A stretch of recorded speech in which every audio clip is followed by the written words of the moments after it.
Welcome to In Her Lane. I'm Monica. I'm Hannah. Thanks for joining us. Today we have Ellie Reed.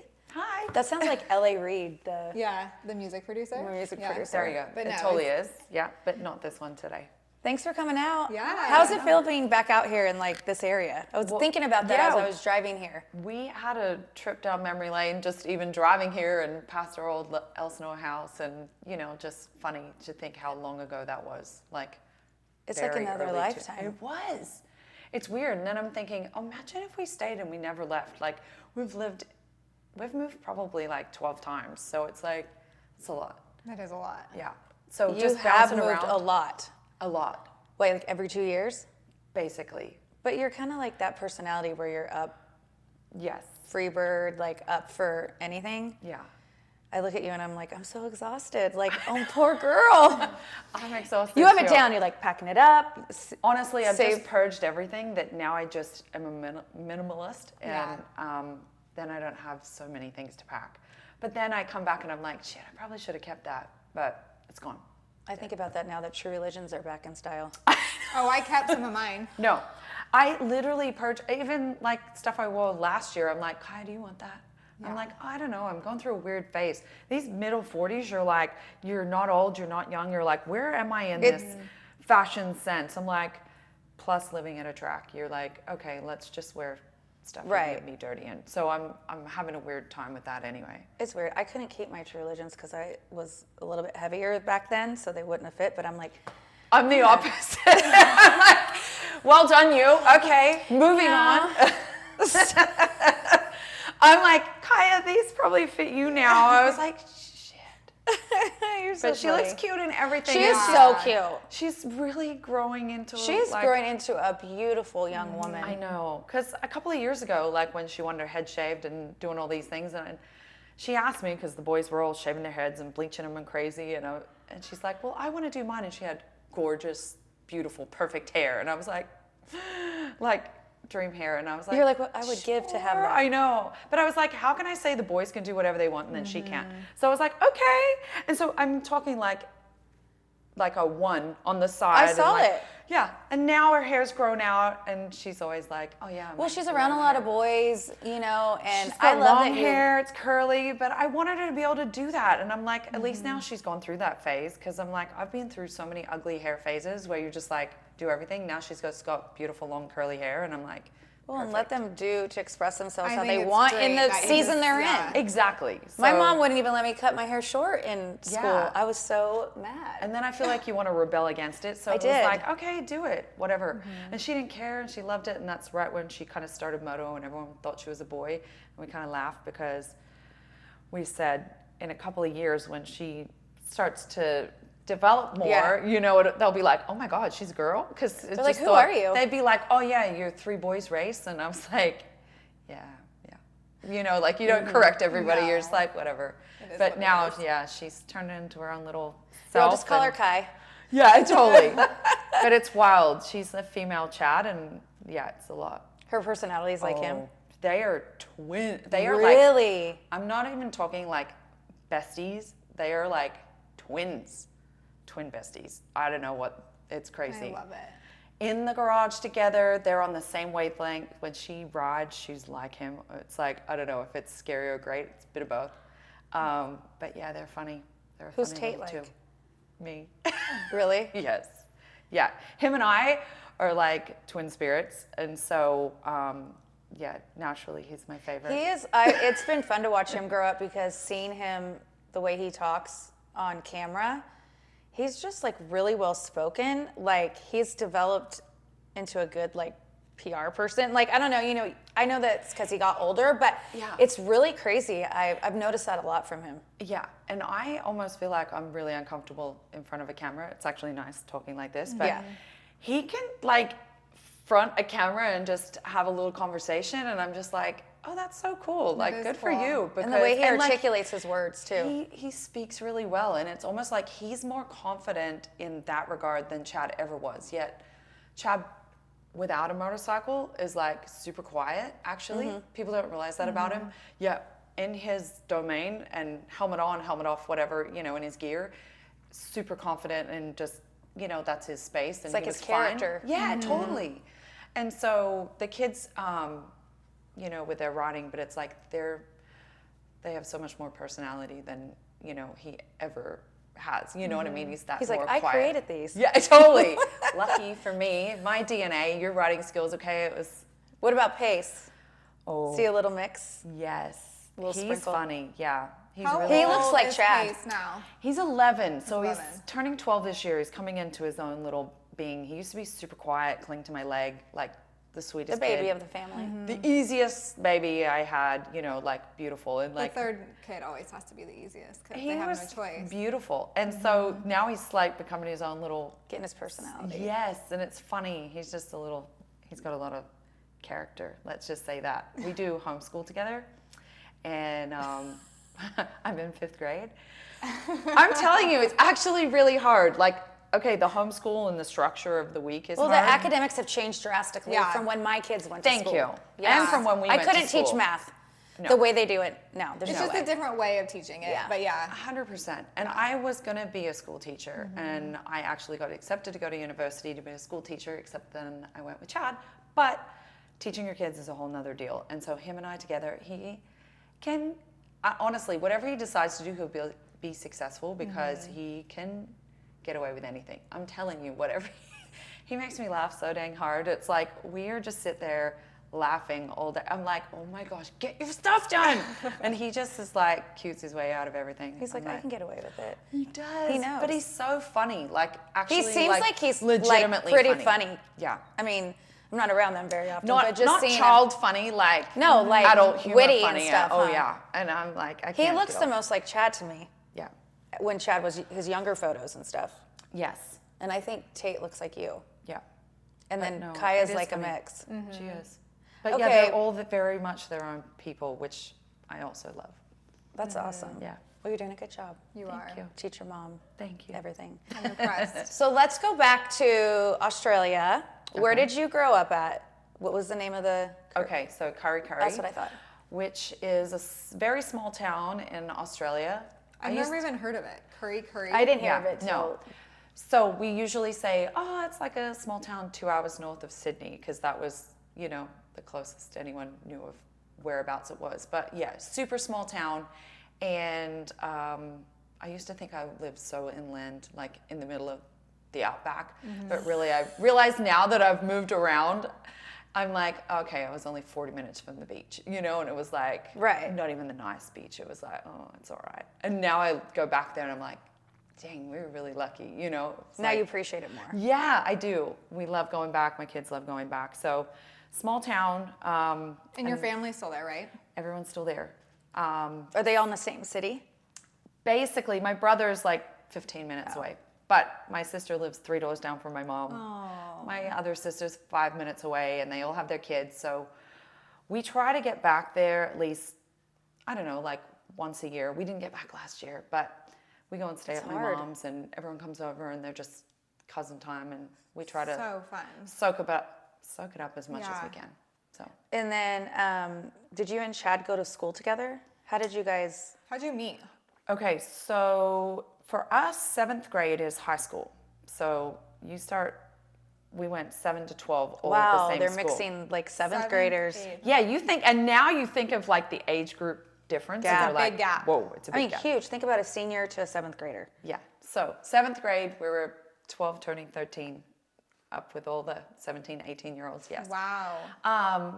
But yeah, so he moved from the town he grew up in, which is probably only 30 minutes away from where I grew up anyway. And his parents bought 25 acres so that he could have a track. And so he lived in a trailer on the property so that he could have a track. And then we met in high school. So 7th grade. Yeah.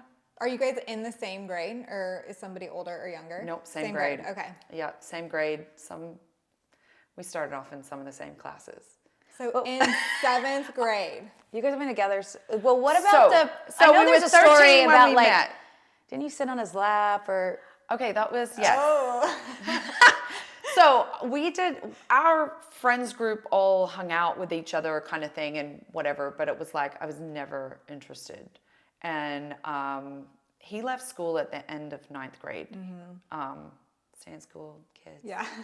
You might It's need to like hard homeschool for him. him. I'm like, I know. But it was a different time, and Australia is different, I will say. Like, most people get through 10th grade and then they go take up an apprenticeship. And so it's not abnormal to not finish school because they push people who aren't having success in school to go and take Like a do trade. trade. Totally. Exactly. And so it's a normal process that people don't go to 12th grade. You only actually finish 12th grade if you were planning on university or you really didn't know what you were doing.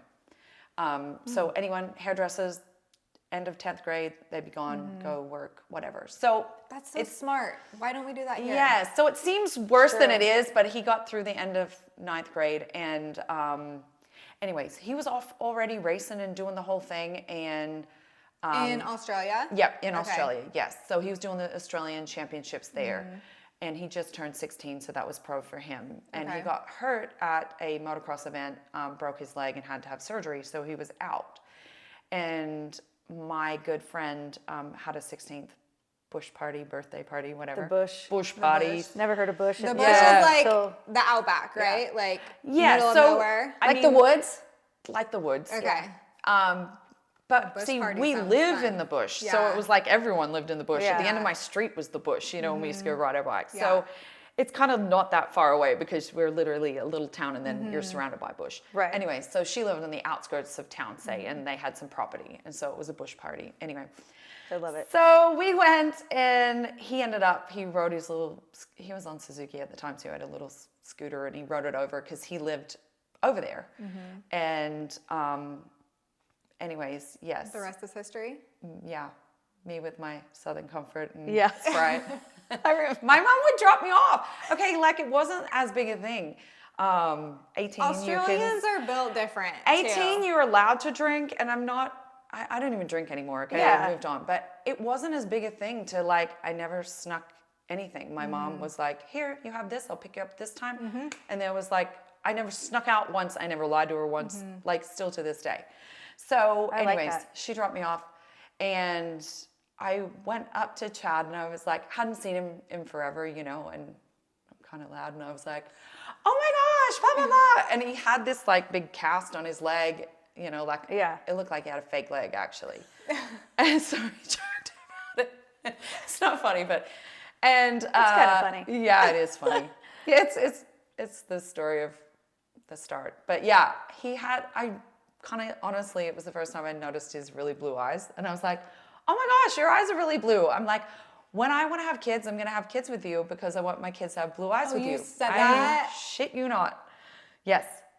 Wow. Literally, straight off the bat. And I mean, you know, it wasn't like I was that type of girl. Yeah. I was not. And it wasn't like you guys were dating. No. I didn't have a boyfriend. It wasn't like I was like, You spoke that You weren't on the into hunt. existence. You just, I like- know. I was like, no, I really want my kids to have blue eyes. 2 out of 3 have blue eyes, by the Well, way. I married somebody with blue eyes, and none of my kids have blue eyes. Exactly. But I made sure. I was like, yeah, isn't that weird? That is weird even for me. Anyways, so we ended up together from then, basically. How long were you guys together before you both went and took off racing in the RV? 2 years. Okay. So, okay, so how old were you when because you guys went and did the GPs in Europe first, right? Yes. So, Is that the first okay, we were time you went with him? 16. Yes. So he came over here and did a race in '99. He did one race in San Diego. That was pre-me. That was in Nathan Supercross, Jerry won the yeah. championship. Yeah. So he came and did a lights race. Do you Didn't do remember it great. at all? Came back. No, he didn't do good. No, Okay. and it was just kind of like a learning experience. They borrowed bike, threw And he him was in si- there. how old was he? He would have been 17. Okay. And Did then, you come with him? No. Okay. So I stayed home, but it's funny because I still remember like the payphone phone calls, Yeah. you know, and like, Isn't that crazy? yeah, I was, anyway. So I graduated high school and I got accepted to go to university. I was going to be an early childhood school teacher, like my mom. Had no plans to leave Australia ever. Like I didn't, Why I wasn't would the you? person Yeah. to go, oh, I want to travel here. I want to, like, I didn't even go in school camp because I didn't want to leave my mom, like ever. Wow. And Like look at you ever. now. I know. So the fact that I went, but he asked me, okay, let's just rewind just a little bit. I always knew he was going to go. Okay. he always made it very clear, like his dream right from the get-go. So we met and I was like, okay, cool. He does this racing thing. I'd never been to one. I got with him. He was hurt. So it wasn't like he was actively doing it. Like we were hanging out a bunch because he wasn't at the races. He wasn't riding. So I didn't really know what it was. I knew he rode bikes, but I had no idea. I think a lot of people don't until they really experience it in person. And and if you don't grow up around it, it's like, right, cool, whatever. I grew up in football and whatever. So going back, I knew he was going to go. He said, I'm going to America. I'm going to race. And I was like, okay, cool. He'll go to America and I'll do my live his thing, and I'll go to university and cool, we'll just see whatever happens here. So when he actually asked me to go to Europe, he got the offer to go and race for Factory Kawasaki in Europe, and it was a very big deal. Mind you, he was the third person from Australia that they had asked. They had asked Berner, they had asked McFarlane, and Chad was the younger one out of the group, and he was the only one to take the opportunity. He was like, yes, whatever gets me one step closer. And so, again, and that you're was like, all, are you going to pay for my bikes and all that? Yeah, exactly. So And that's it was all huge. handled. It was huge. And again, his main goal, he was willing to do whatever it took to get to America. And he didn't come from like a wealthy family. He was No. just an average, hardworking. Yeah, his trade mom was. yeah. His mom cleaned the primary school that my mom worked at. Like she did whatever she could. They ran a family business with concrete. They did anything they could to support Chad as a child, and then he got picked up at 16. He had some really good help and sponsors, but from 16 years old, had he have not, I don't know how he would have Continued. Yeah, exactly. To follow his dream. And then no one from America was looking at anyone in Australia at that time. It wasn't like it was the breeding ground for the next anything. Yeah. So he was like, I'll take the opportunity. And so I knew he was going, and then all of a sudden he asked if I wanted to go with him, and I was like, oh, and I hadn't even considered, like I hadn't ever been like, oh yeah, we're going to do this. Like it just wasn't on my radar. It was like, oh, okay.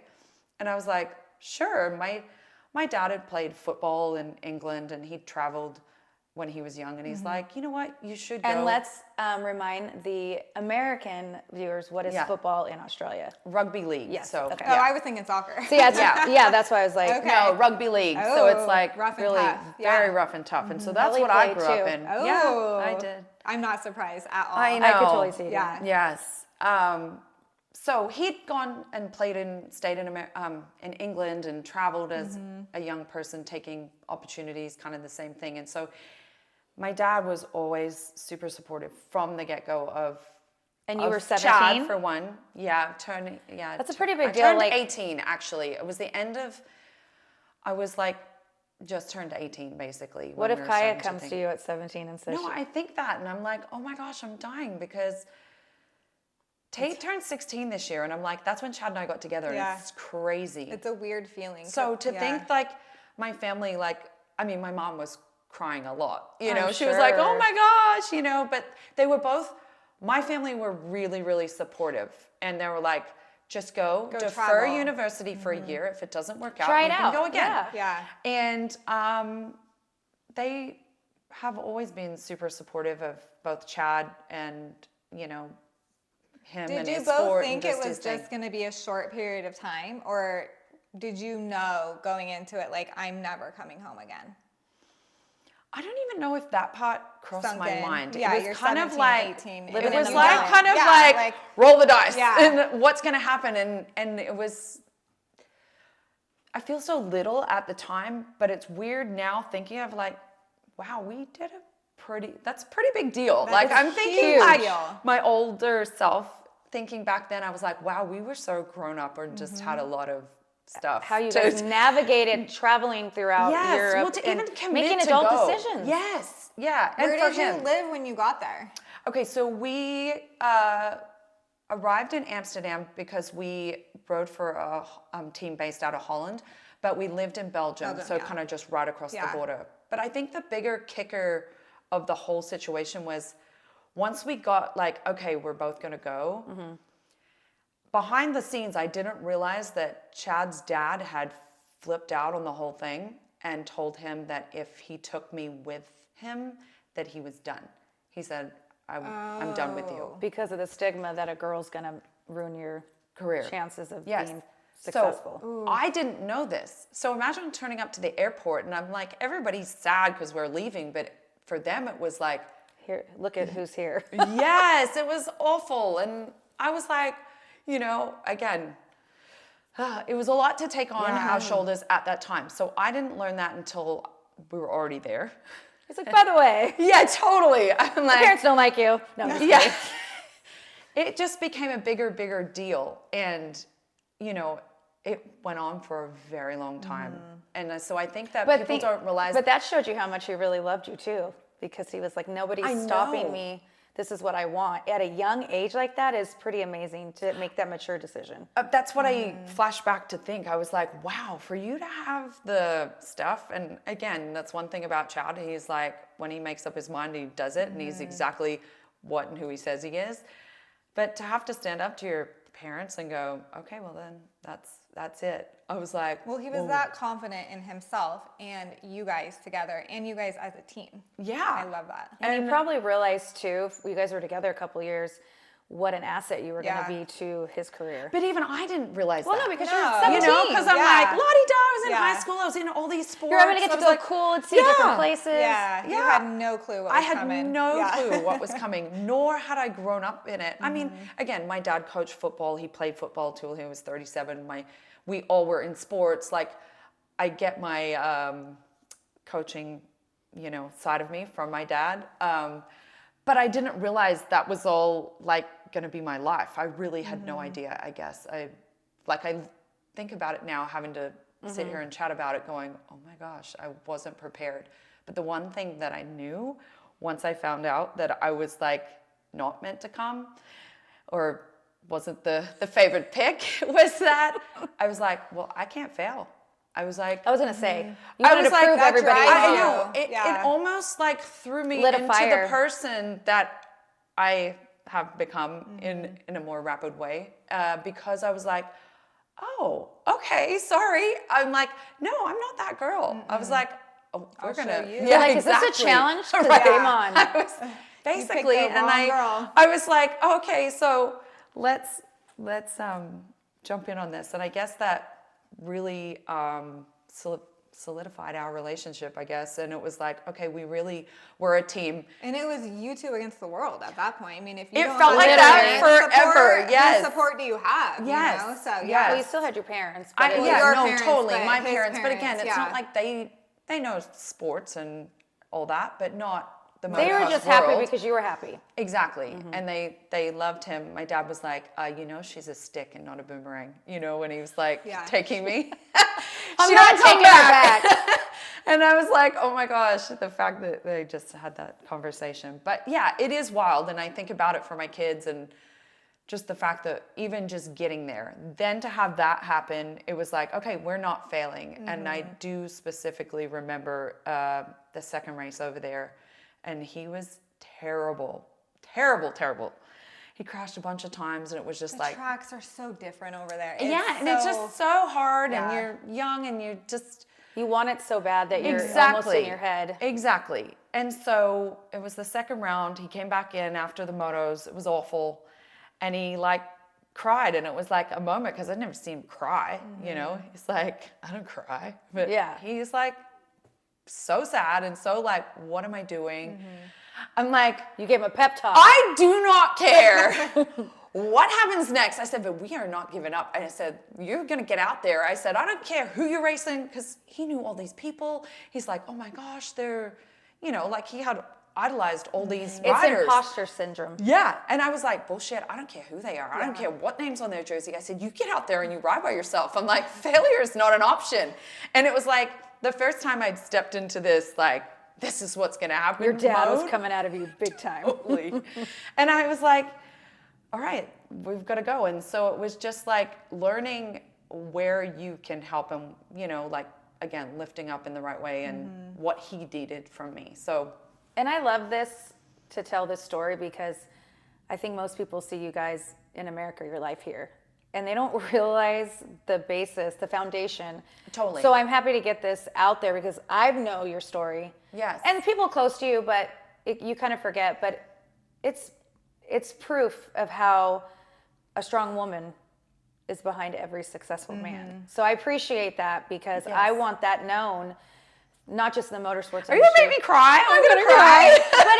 But It is true. when you But, get like, if older you- and you're a mom and then your kids are at the ages that you're doing that, I don't think I could have at 17 had that weight on my shoulders and make those decisions to know, like, you being a motivational speaker to him at 17. I know. You haven't even fully developed as an adult. No. You know, and I think like I'm so proud of you guys. It Yeah. makes me emotional. Yeah, no, it makes me more emotional the more I get out of Yeah. it, especially Chad moving into this coaching role for these guys, especially on a privateer team, and kind of, again, you know, giving they've back. got some of the kids that maybe weren't the favorites, and I really resonate with that because Chad wasn't either, and to know what can happen with, you know, again, not the reject puppy, but you know, No, the but they have a ones that place. people that they're the right people around you that Makes can all the lift you difference, up, yeah. that can put you in a space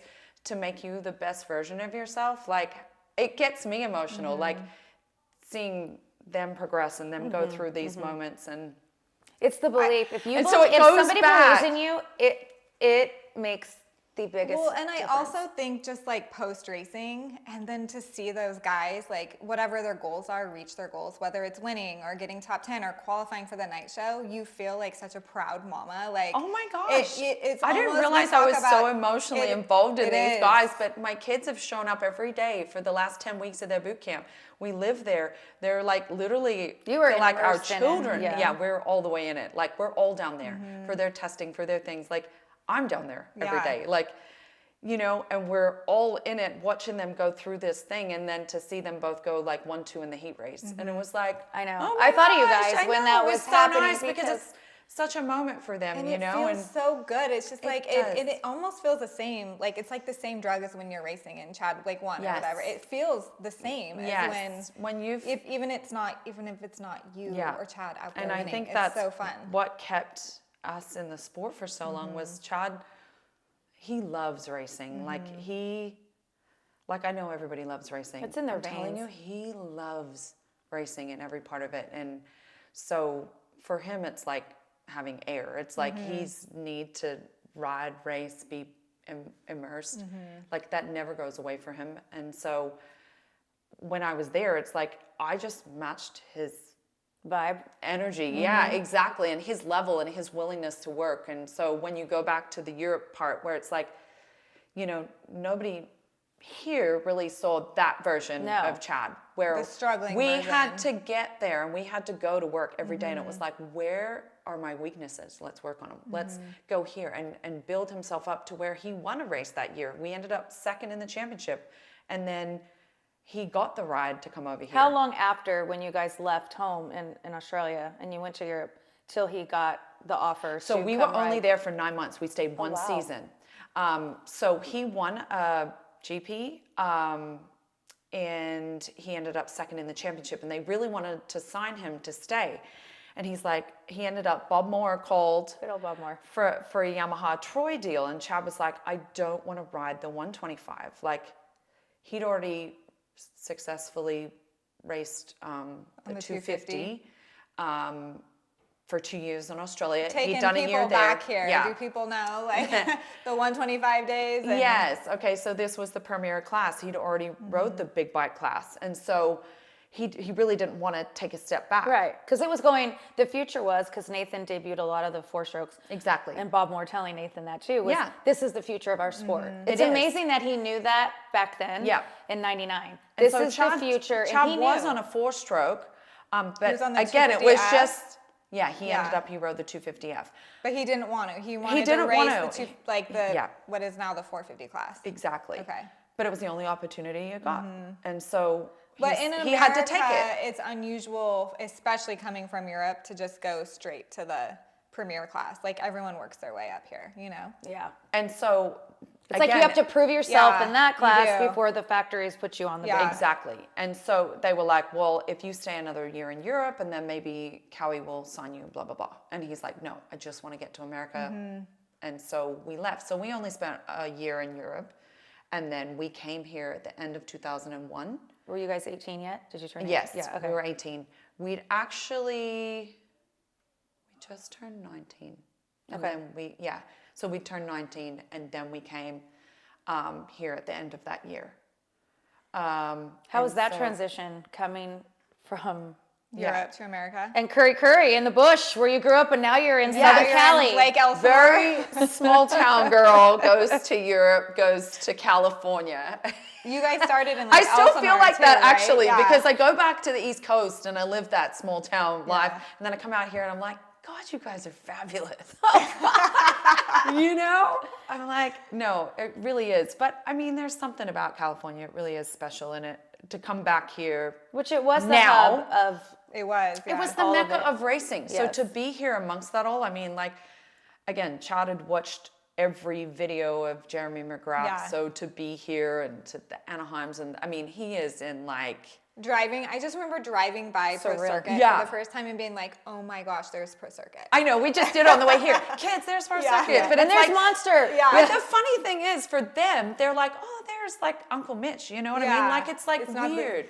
It's weird because they're like, It's they like their walk. friend, and They it was walk like an up. idol thing Yes, for like us. all the rest of us, we've got like the pedestals were so Yeah. high, and for my kids, they just walk around. They're like, "Yeah, what's up?" Like, Yeah. my kids would walk into any truck, Mm-hmm. actually on the thing, and be like, "What's up?"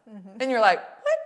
You know. So when we came here, Chad especially, for me, not so much because I was still learning everything. You know, Mm-hmm. like, so Europe was a whole different deal. I wore a team shirt. I was in the pits with the mechanic. Like the women. Well, the women over there, Had especially when a Jill very- talked to us We about had it. Jill on, and she filled us in on I know, like, but the she came in differences. even at the Yeah. end. Like Right. even back then, it was like the women were A in there. part and of the program. It was awesome. I So love for it. I me, do too. I'm like, first thing that we did was we went testing, and it was like, okay, I'm either going to go crazy sitting in this truck, or I'm going to get involved. And so that's when it all started. And I just Where did you guys move Got when you involved. first came to America? Would you? we lived at Sharon Richards and Corona, Corona, like right okay. around the corner from your old what's his name place. Remember where Bundy was? Our condo. We still Yeah. own that, by the way. Good for you, smart. Yeah, we still own it. There's been a couple of people in the industry filter through there. Yeah. But yeah, so it's we right. stayed with Sharon Richards, bless her heart. So Chad's mechanic. Zach White. Yeah. He's at So- KTM now. Yeah, so we lived with them for the first few months when we got here. All of you guys, like Sarah, Zach, Sharon, Yes, you, yes. and Chad, all in the. One big happy family. Yes. Wow. Honestly, and Sharon is the best though. If you had to move in with anyone, I know. She's a She mama. literally gave up everything for us, and it was so sweet. And I just remember, like, we just had gear bags, and we just had gear bags in her garage, and we'd go down and get our clothes every She day. probably and- just wanted to be like, come here, kids. yeah. Honestly, and people don't realize, like, I still drove past her, like, exit, and I just think about that. And I'm just like, people don't realize that's, like, life-changing stuff, especially, like, when you come and you're little. And it's not like now where you can Google everything on your phone. Like, you had to look for a map or Maps. figure it out or know somebody or I don't know where to go, like, on anything. So it's, like, Driving on daunting. the opposite side so of she your doesn't car. realize Yeah. like that was life changing for us. And then Chad was starting to race, and you know, he won. I mean, he won 6 out of 7 of his East Coast races, and then second in the outdoors, I think. And then he got the 250 ride, the Yamaha factory ride. So it's So kind of you like only did 1 year in the. This is so confusing. The yes, in the lights class. we'll call it the lights. Lights. Yeah, let's call it the lights Yeah. class. Yeah. Even though Yeah. I hate that name, but I yeah. know. So you did 1 year and then just straight to. And he premier won the class. championship. Yeah, he won the championship. So he What was a East way to Coast. set the tone. Yeah. No, I know. I think about that now because you Jeez. think about all the hot shots that come into that 250 class, and It takes they them don't a couple dominate. years. No. They don't. And the only race that he lost, I think it was like by point, you know, like a couple of seconds. It was dumb. That was in Yamaha Troy's heydays though too. Was Eric Kehoe the team manager? No, Craig No? Dack was that year, but Eric had just moved to Honda. Yeah, exactly. But he did most of our dealings and stuff with that transition, and then he'd left.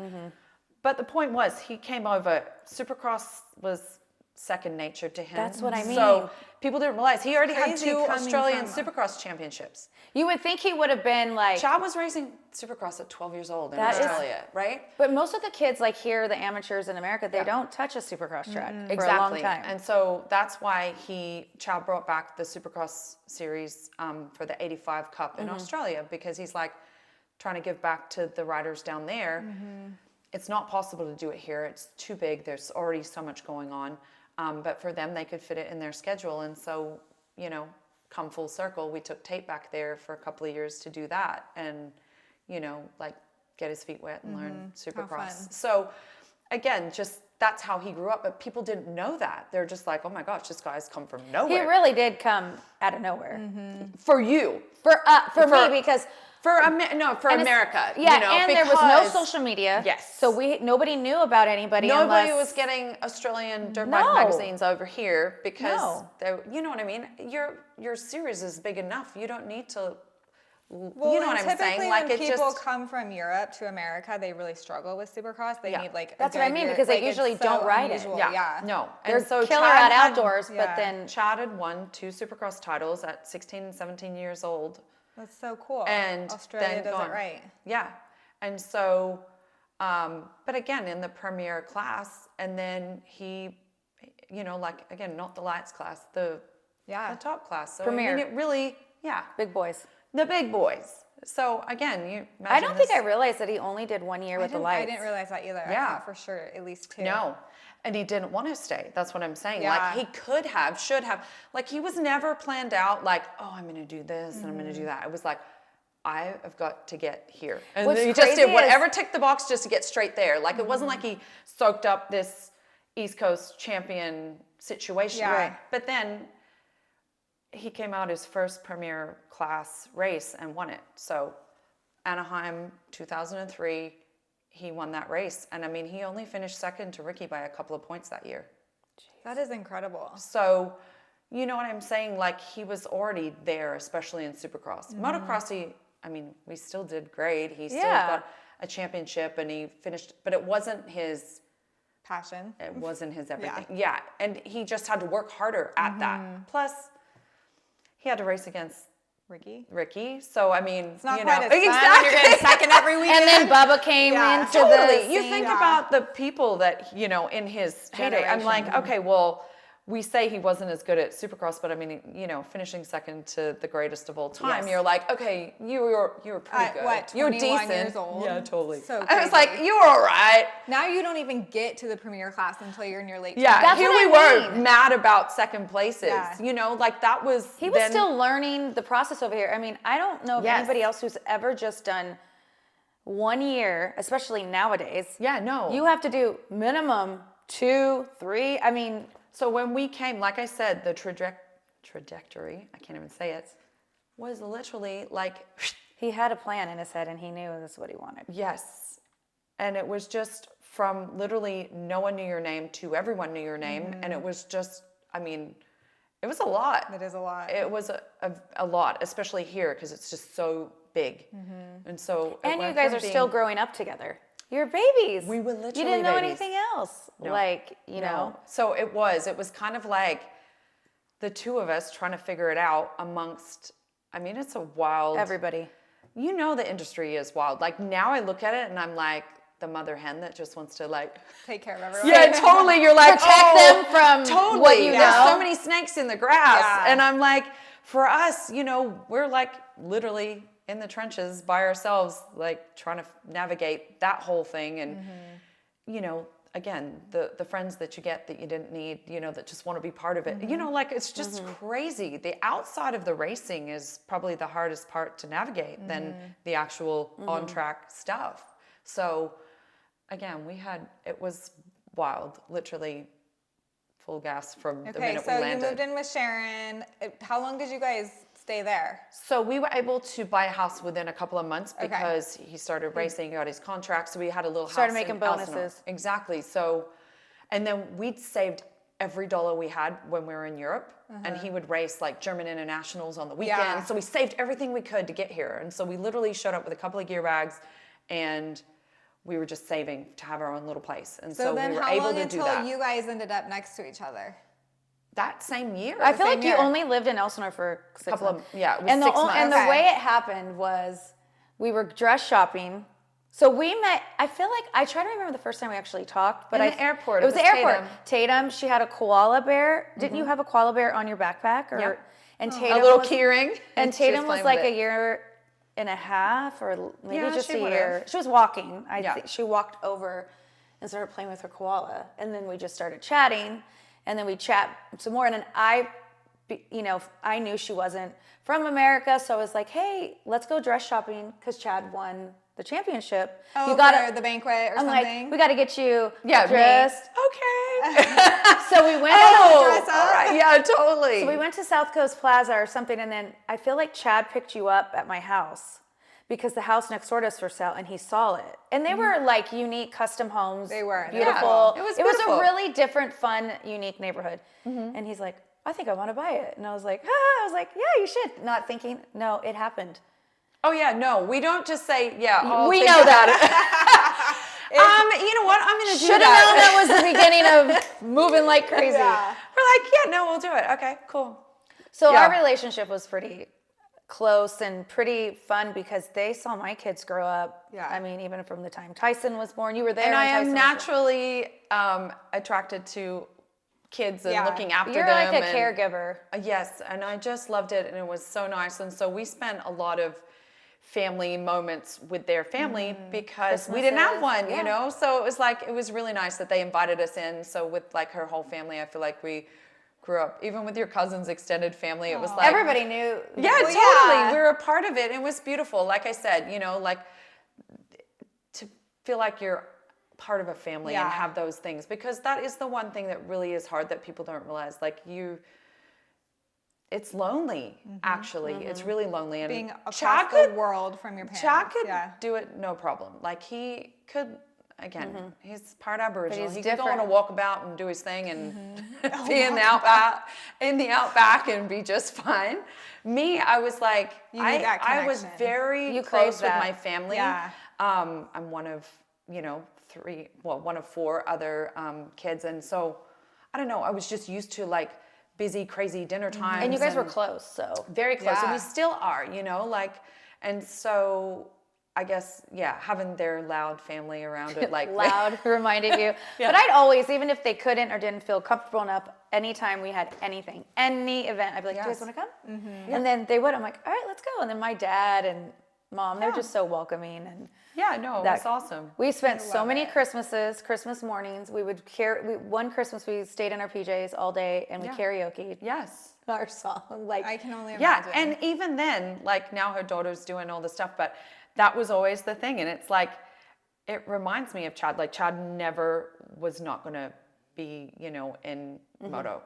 And Tatum has always been that. And we would do like, I mean, Grease and performances. We had and like the that fireplace fireplace. heart, so it was like a stage. She would Yeah. stand on, and her and Tyson, he'd Oh. be tiny with a guitar, like rocking out. Oh, we did the whole performance. fun. And then they like loved Chad and Ellie, and then Ellie always They were played. they with- were auntie and Yeah. uncle. Oh I, my like, God. I- 100%. The coolest. I'd be like, I have a nail appointment. Do you mind? Can the kids Yeah. come over real quick? And she Yeah, would. I totally would.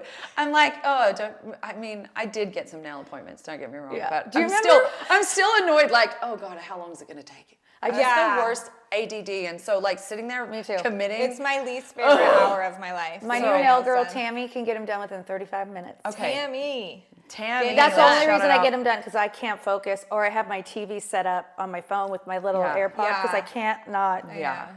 So much time staring at her. I know. You know, like I'm like, well, No. And And you can't text or email because you gotta. No, I feel well, like when I text you guys today, I was there and I had to push the button and voice text in front of everybody. I was like, sounds good, drive safe. I'm like, well hold on. played. I'm like Are me we gonna with do my. this without you? But yeah. Don't look at my nails. Oh, So stop. long with your nails. So yeah, so that was special. No, it my was kids special. still, and like you said, Tatum has that mindset of a person, like you could say Chad, who they have their mind like. Yeah, she has like no some plan people B. know what they wanna She do and they're absolutely has doing no it. plan B, and she's not afraid to put herself out there. And it's just in the imposter syndrome, because recently she made it to a final of one of the Do I biggest need to give her Broadway. a pep talk? You might. Okay. One of the biggest Broadway shows, I'll tell Yeah. you off camera. And she was in the room, top 10 with these people, all on Broadway, Rockettes. Yes. And she said, I felt like I didn't deserve to be there.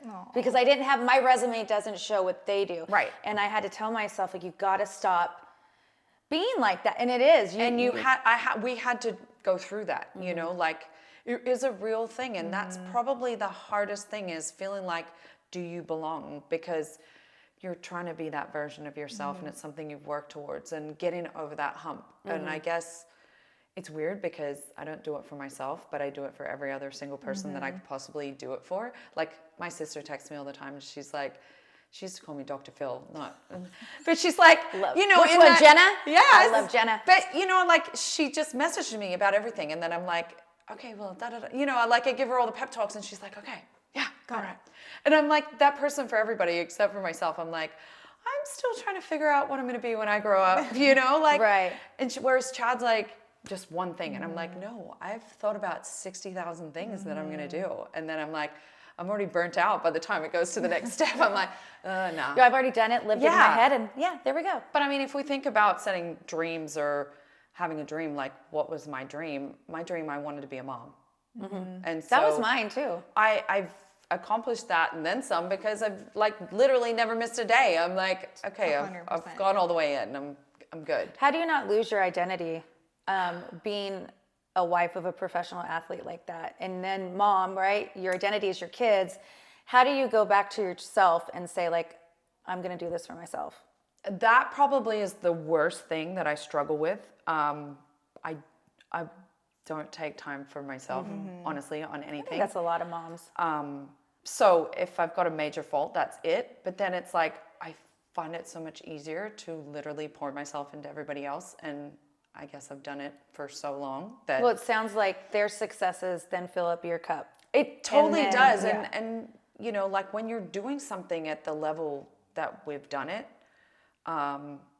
it like really has been a team deal. Like, I know that a lot of wives or girlfriends are there and they love their husbands and they're like whatever, but they're still removed from, like, we talk everyday. shop all the time. It's your love All the language. time. It's so crazy. Like, all the time. Like, Well, how can you not? It's like from he- suspension settings to like what we're doing to lines to tracks to dirts to what we're gonna do to parts. Like, I'm like the sounding board of everything. Whereas I think a lot of people come in, they've got their parents or they've got somebody. I was that somebody. I was the only somebody. So it automatically became me, but there was no distance between. So I think, if anything, sometimes not being able to break away from that is really a challenge too. You know, like, to set aside, like, can we just not talk about bikes? I don't know how you do it. When my brother is in town and Ryan is here, and I'm just like, oh my gosh, dude, can we talk about something other than dirt bikes? I know, but isn't it funny? But I also have such a firm opinion and a way of, like, you know what I mean? Like, I'd hold my own with the conversation. Yeah. And I'm not the person that just goes, oh, okay, you're so right on everything. Like, I challenge Chad on everything.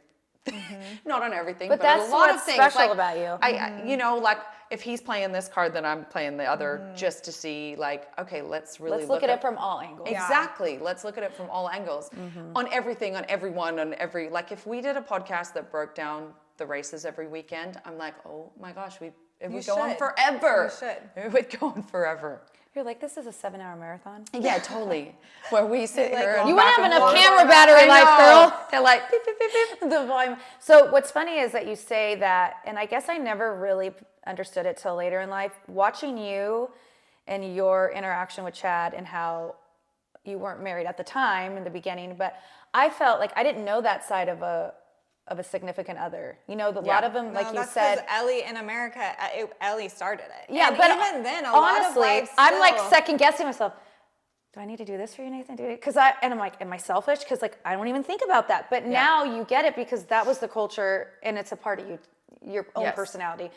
But meeting so many people from Europe now in different places, you realize that's the way the wives, you know, integrate themselves into the sport, and I think it's awesome. Well, also too, you think about it. I came here, I had to go home every 3 months because I didn't have a visa. So I felt like I couldn't even stay.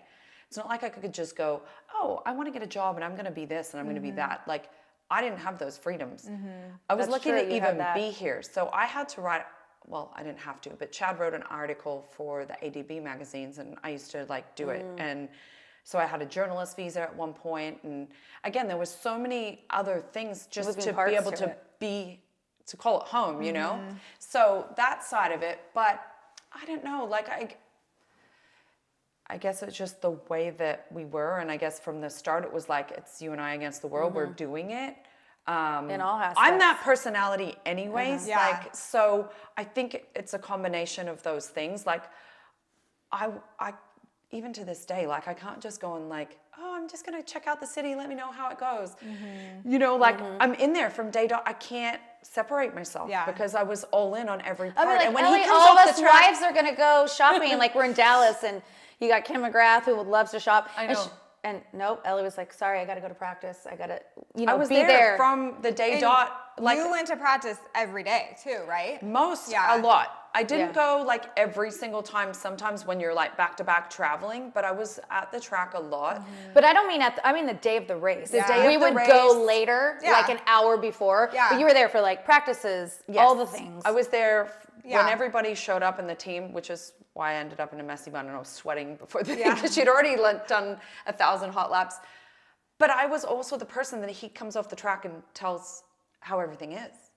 You know, like, My suspension da- is da- this. yeah, like, da- da- you know, my you think bike's it's all the doing team people. this, yeah. Everything. How are you feeling? What is it? Da da da. Like, I was the person he's going to jump So off the then bike would and talk you to me. relay that to the people or did Chad like Chad would, but he'd Talk sound to with you me first, a yeah. lot first. Like, did even you see when I my bike didn't, was kicking in the whoops or blah blah blah? Yeah. whatever. And so I was that person, and people probably don't realize the level of intensity that we are Well, as, I saw as that it. unit. Yeah, no, I got to But witness even it. like when I had the kids, I would be home and I didn't do anything. I was at home and I'd do laundry, waiting, and I'd, you know, like wait for the live timing to come up. And then right when he gets off the track, the first person he called me, and he'd go over what happened, how he's feeling, da da da. Like, you know. I so- You're the wonder- sounding board. like people don't realize like how intense it was. And then he'd come, you know, again, the races that used to go until late on the East Coast, you know, Right. for us it'd be finish at 1. So I'd be up, I'd have 3 kids, probably breastfeeding one. Yeah. And then it's like he'd call and it was like we're talking gotta until 2 debrief, a.m. yeah. And then the kids would be up at 6 and I'd be like, oh my gosh, so you know. tired. Yeah. But that was just the I way that wonder, we like, were. what his success would have looked like had you not been in the Yeah. picture. I don't know if it would have. I would be There's confident no to say. Chad without Ellie. I really believe Well, that. I love being and I'm part not of it. I taking always away, say we. Chad. I love you. I'm not Yeah. taking away from your Yes, we're not. You're great. very talented, very passionate. Driven, yeah. But the recipe Yeah, no. together, I don't know. It's funny because his stats, I always say we, and it's Yeah. like, okay, maybe I shouldn't say we, but But I, it is. But we're a team. We are a Absolutely. team. You know, I feel like we were a team from the minute we set out to go to Europe, and it's not like any of it was smooth sailing, but it was like, I don't know. We always centered back to the fact that we were a team that worked together. You know, and it's, I don't know. It's a Okay, lot. so let's talk about, so not only were you doing that, then you decide to start your own team. Yes. How did that come into fruition? Like, in what year was that? Okay, so in 2010, we'd had Tate, and he wasn't meshing well with the team that he was on, and it was Cowie at the time. Okay. And so, in a nutshell, he was like, I'm not gonna renew my contract. He had a great contract. Don't follow us for financial advice. Okay, do not. Disclaimer, Exactly. Never, but for passion and dream chasing, yes. Okay. love it. Oh gosh. So for financial reasons, but he was not happy, and it just was a time he's like, I'm gonna do it my way. And again, at that point, we'd been racing a very long time. So he said he didn't have a ride, and he was like, okay, I'm gonna start my own team. And we're like, okay. Out of your own pocket. Basically. So we're like, we'll get some sponsors together. We'll show up. we got a team together in like about 5 weeks. I'm That not even is shitting you. insane. No, I know. So here I am. I had little Tate, and we're like, okay. You couldn't we'll just start be a team. mom traveling to the No. races. You That's what decided I'm saying. Like the level of Maybe. chaos that we operated in. thrive but off of it, I think. know. I think, I know. yeah. I hate saying it, but I did. Like, we had a baby. We started a race team. We traveled all the time. It was awesome. But he knew what he wanted, and he just Did it again. got people Once again. from everywhere, and we paid them really well because he's like, if I'm going to steal you from somewhere, It's gonna I be want to worth make it. it worth it for you. And Who came with you guys? so we ended up, our first hire was Dave Osterman, and still to this day, I'm like, oh my gosh, he's got some stories. But it was just like nonstop, and they just, Dino, we took right? Lars. Lars. Yep, Dean. I didn't realize Lars left Honda for a little bit. So Okay. he was Chad's mechanic. Yeah. And honestly, like the team was amazing, and the people we had on were awesome. Well, it's But cool because like I you said, chose them. Yeah. You didn't Yes. just end up on a team and then it was, here you go. yeah, no, Figure we it out started amongst literally you. from scratch, and everybody just was like head down, ass up. There's a job to do. We've got to get everything ready to start the season, and we did. He came out. I mean, 2011, we got Team of the Year. It was amazing. Like I said, to build a team with the best people, an environment that I could raise my And kids you were in. obviously behind the scenes doing everything, probably a lot. a lot. I know you guys have people behind We you to do. do other We do things, have a but lot of still, wonderful like, people, but the it has to pass your guys' approval to say, Yes. okay, this is good, this is Yeah. not good. And I mean, I didn't sleep. Tate didn't sleep till, like, he was not a sleeping child. He probably slept 6 hours when he was 14 months old. So to say we were living on no sleep, but mind you, my husband never not slept. And so I will say how that it I always was like a ninja. Like, I would wake up and it's like, there was a baby on the boob, baby on the boob, da, da, da. Like, he never was tired from a baby not Yeah. sleeping, because it was like, okay, that is really important. And And he had a job to do. Exactly. And so I would sit up and check through emails and breastfeed and, do all the things. You're like, he wakes up, you're like, I've already done this, this, this, this, this. Totally. And you know, when yeah. you're in that zone, you're kind of kooky anyway. I'm like, you just kept going. It was like, I don't know, you almost got energy because of the momentum, and it was like everyone was thriving and having such a good time in that And atmosphere. did you guys do it out of your Florida house? No, we had a shop out here. Oh, in Cali. Yes, yeah, in California. And so they operated out here, and yeah, I don't know, it was. But you it was guys were awesome. living in Florida. We were, yeah. So tell us about that transition to moving to Florida. Like, you lived in Cali. We did. We went out to the East Coast. Did many people live? Not many feel like you people. guys were like, well, Ricky grew and up James. in James, But they had their that homes. was Yeah. their That was their residency. That's where family they grew homes. up. Yeah. Exactly. So you were one of the first that really said, like, we're moving our whole life. We're going to make To Florida. Florida. Yeah. Yes. And so we had stayed with Evie and Timmy Ferry the summer of 2002 because they were Oh, yeah, and they teammates. were out there too. Yes.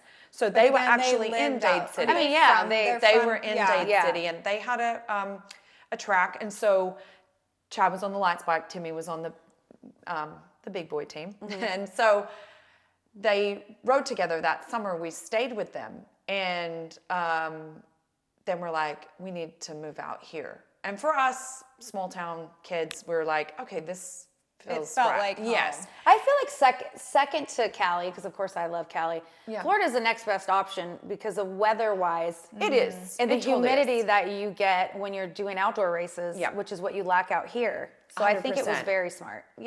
And so, and the dirt, we get summer rain, Yeah. water. What's so that? I know. So it was But like, you got alligators. yeah, that too. But so we went out there and did that. And then we decided to get a place. So we got property and built what was 22 compound. So that property, that's still there. Yes. Had it been? It was for sale. You just happened. Did somebody know about it, or No, it was a nothing old piece of property with nothing out there. And then So is there like a shop on it? Is your- nothing. There was this nothing. old building. The year that you guys And an came out alligator. rode, yeah, in the pond. Yes. So it was like, you know how like a old building is left and there's just the block Yeah. It was just outline? like it was just old block. I mean, there Yeah. wasn't, I think it was like maybe a barn or something. Okay. And so we just kind of took that frame and started building from there. And so everything that's out there, we kind of, you know, built and put out So there. you and- lived in Dade City. Your house, your actual home was in Dade City, but the track was separate. 10 minutes away. Okay. So we Yeah. just kind of Full had a Dade little City. place. Yeah, exactly. But we didn't live out there. There was nothing there. So we just got a little condo place and we lived there for a while. You guys come and Yeah. stay with us that summer. And so then we had This summer, to Tatum ride. left her blankie. Oh, The worst. The blanket. Instead of the summer I feel turned pretty, Yeah. it was the summer Tatum lost her Lelo blankie. Aw, Anyway. yes. But yeah, I loved it out there. It was fun. Yeah, it was fun no, to visit. it was perfect. And so we were out there for a really long time until Chad was kind of getting towards the end of his career. 2019, he rode for JGR. So we moved up to North Carolina. And that's Literally what the week brought you before guys Christmas. to North. I'm not even You sure. are nuts. He's like, he was actually in Italy doing a car race thing, you know, like with Valentino and all them. And, Oh, fun. Yeah, so he's over there. He goes, should I do this JGR thing? I was like, do you want to? He's like, well, yeah. I was like, okay, we'll do it. And so literally our Christmas tree up, everything ready to go. And then we're like, okay, we're moving. Not just, let's just rent a place and see. No, we're moving. We're Yeah. getting our roots. 3 kids, Yeah. the dogs, the Yeah. whole nine. Yeah. So we moved up like the week before Christmas. I remember we went to Lowe's. We got this little dead Christmas. It was like the saddest little thing. We're like, put it up, put some decorations. We're good. Yeah. And so, yeah, the adventure there started. And so we were up there. Chad retired in 2020, which was a shitty way to go out, Yeah. really. It was, it sucked. That's right. Yeah. So did you guys end up doing the residency that year So, in Utah? yes. So But there the was sad no thing good is- way to like No. the crowd. Ugh, Oh, it's I didn't such a even think bummer. about that. So it is such a bummer. So we started out, that was going to be his last season. So the first races were really great. And then, yeah, obviously COVID happened. Chad went to Daytona. Well, we didn't go to Daytona because we were going to go to the next one. And so then that was it. That was it. And then Ugh, it was so terrible because we did do the sad. things, but then the kids weren't allowed there. And so it was like, you know, It was took just- away from that. It really. It totally did. Such a bummer. So everyone was always like, he needs to do another one. And we're like, how many times can you do a comeback tour?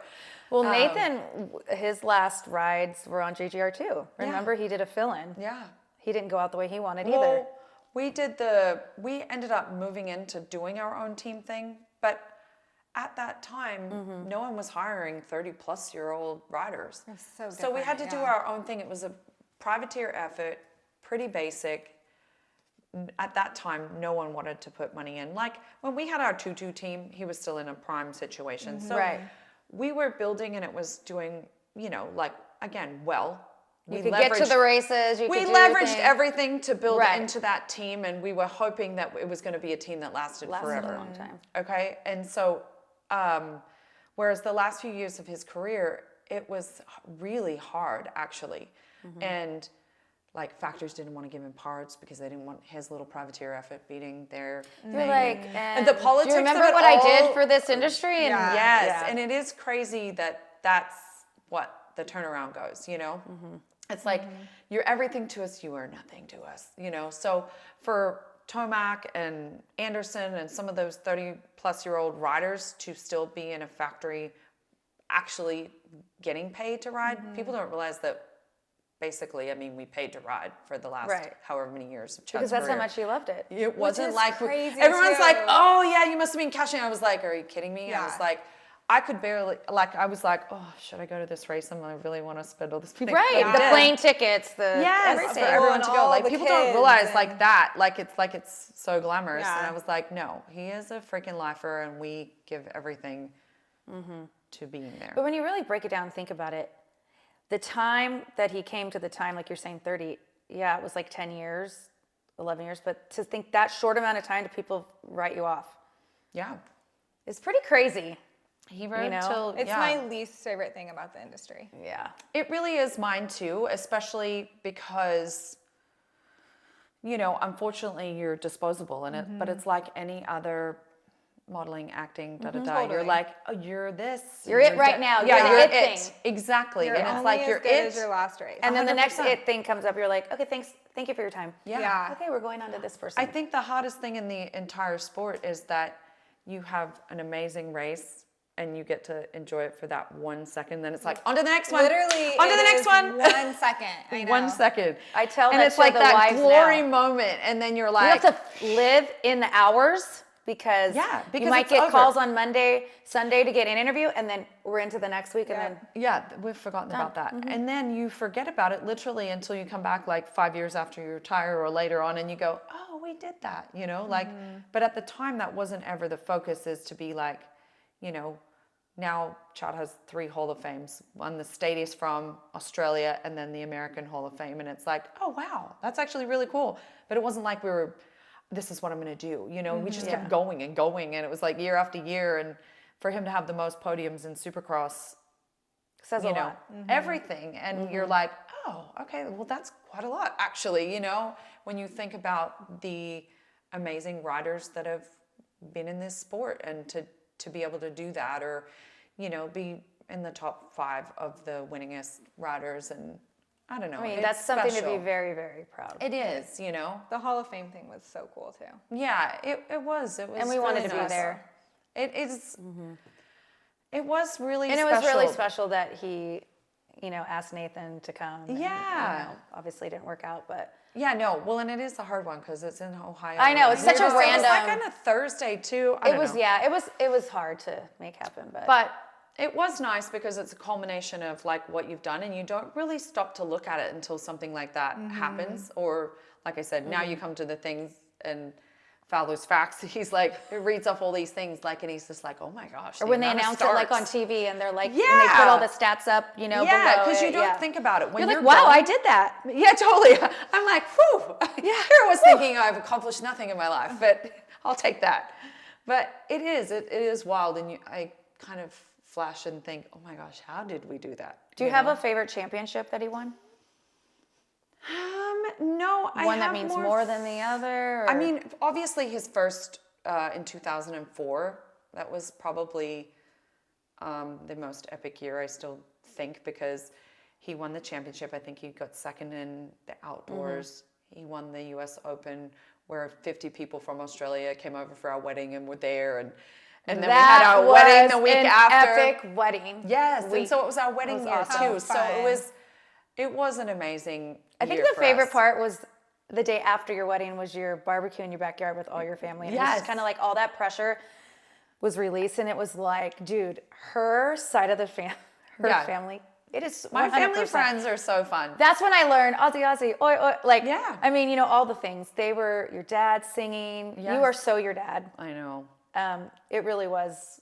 No, it is Such a fun weekend. Special I time. got to grow up in such a beautiful family, friends, unit, and for me to move away, and then for them to all, take a week. They came over. They went to Vegas. They stayed the And week. it's such they came a to our wedding. lot It's for such- people to do. It's expensive. It's a Yeah. lot, and so we had over 50 people of my Dang. friends' family group Yeah. and their kids that I grew up with come over. Like that, it's super special. So love that. even though I'm not home all the time, it's nice to think I can go back to my small town and everybody's still the same in essence. It's and probably like you never it's left, huh? comfort. Yeah. In a way. Yeah, totally. We could You slot just back pick in. right back up. Yes, yes. I love that. Do you have a favorite race? I've got plenty of favorite races. It's more like moments, Yeah. Like for me, it's, and I San guess Diego? it's the addiction of coming back for more is the parts in the movies that literally make your heart race and you want to cry because it's that epic moment of glory, triumph, whatever. It's those moments that you get, like when they're passing the finish line or they're accomplishing that goal. It's, just coming back to having that feeling, I guess. And it kind of makes you want to laugh and cry at the same time. But I guess one of the more recent was the Anaheim 2014. I remember that. And I was pregnant. I remember I was pregnant with Pace. I had Kaya in my arms. Tate was asleep. And, so it's like I'm bouncing one's like Tate missed the whole thing. And you know, like he won the race and we ran down there and, you know, just that's one that sticks with me because I felt like it was when we were essentially all there, you know, but I don't know, there's certain things that you just remember and probably because he'd already been counted out at that point and then. It was that much sweeter. Yeah, exactly. How did you navigate having the kids at the races, mom life? I mean, you pretty much can do it all, but how was that? First you had one, then you had two, you know what I mean? Yes. Like, how did you? Yeah, that's a lot. What's like, I don't know, Tomac's, maybe it's my wife school with three. teacher thing, but my kids were very like, Regimented. yes, and not because You have to be, I think, when you're on a schedule like that. I did, and I was like, we're not here to mess around. Dad's here to work. Like, you know, so they were on his schedule. It was like, no, Chad's napping, you're quiet. Like, and they just knew. I'm like, when we traveled, like I had a harder time taking them all three to Target than flying and sure. going to the race, right? Because they knew the drill from the get-go. And it was like, I'd have one in the stroller. I was like, you both hold hands on the side, and they weren't allowed to let go until I got up to that stand, and then they sat there, and then they'd walk back and they'd get in the, you know what I mean? It wasn't Yeah. like they just ran around like squirrels. It was like, they'd have moments during the day where I'd take them off in their little scooters in the back parking lot and let them have a ride around, or Tate would entertain by, you know, the early strider riding Yeah. around, and, you know, we'd have a little area sanctioned off that he could get his wiggles out. And there was a couple boys in the pits that he could probably ride around with. No. No, He was not allowed. Wyatt, oh, he wasn't. No. Well, I mean, like, would Wyatt Grant come over and like him and they would Nope. ride together or anything? Oh my gosh, I was like, strict. yeah. It's crazy in the pits. And then they would be like inside, and it was like, okay, well, now we watch the video, now we have lunch, now we do this, and then they take a nap, and Chad Girl, would take damn, a nap. I'm at work too. Yeah. Child labor. 100%. Yeah. And so it was like, there was a routine, and it was no different than probably them going to school. Hey, they And had to earn their freaking jackets for the team, right, Exactly. girl? Wow. No, they were very regimented and routine, but again, they did it from Birth. literally tiny baby. But we were running a team, and so they were part of that team, and they knew. I'm like, everybody is watching you. You behave yourself. And they You're knew. representing They were like us. 100%. I was like gnarly, and still to this day, I'm like, Best behavior. everybody's watching you, and trust me, I will find out. Like, this you is know? a small community. Exactly. We will know. You behave Was yourself. Chad the first one that brought a child out for the opening ceremonies with Tate? I was trying to think of that. LaRocco.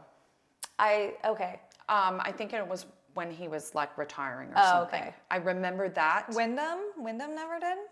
They had kids before you guys, didn't they? Yeah, but I mean, we had kids, and Nathan Oh, was in yeah. the opening ceremony. I didn't even cross my mind. I never even thought about it. I mean, even the fact that Tate did the ride around on his P-Dub, and it was pretty cool because we had our team, and I mean, Yeah. Tate didn't even ride. So the fact that we let him do a lap around the thing, I mean, like, it's not like he was like practiced and rehearsed. right. Like, I mean, he had his little strider bike, but he did the lap around. His and looked like he- a bobblehead with his Yeah, big I mean, helmet he was up there. He was 3 years That's old. crazy. Yeah, he was only 3, and like I said, it wasn't like he motoed. Yeah.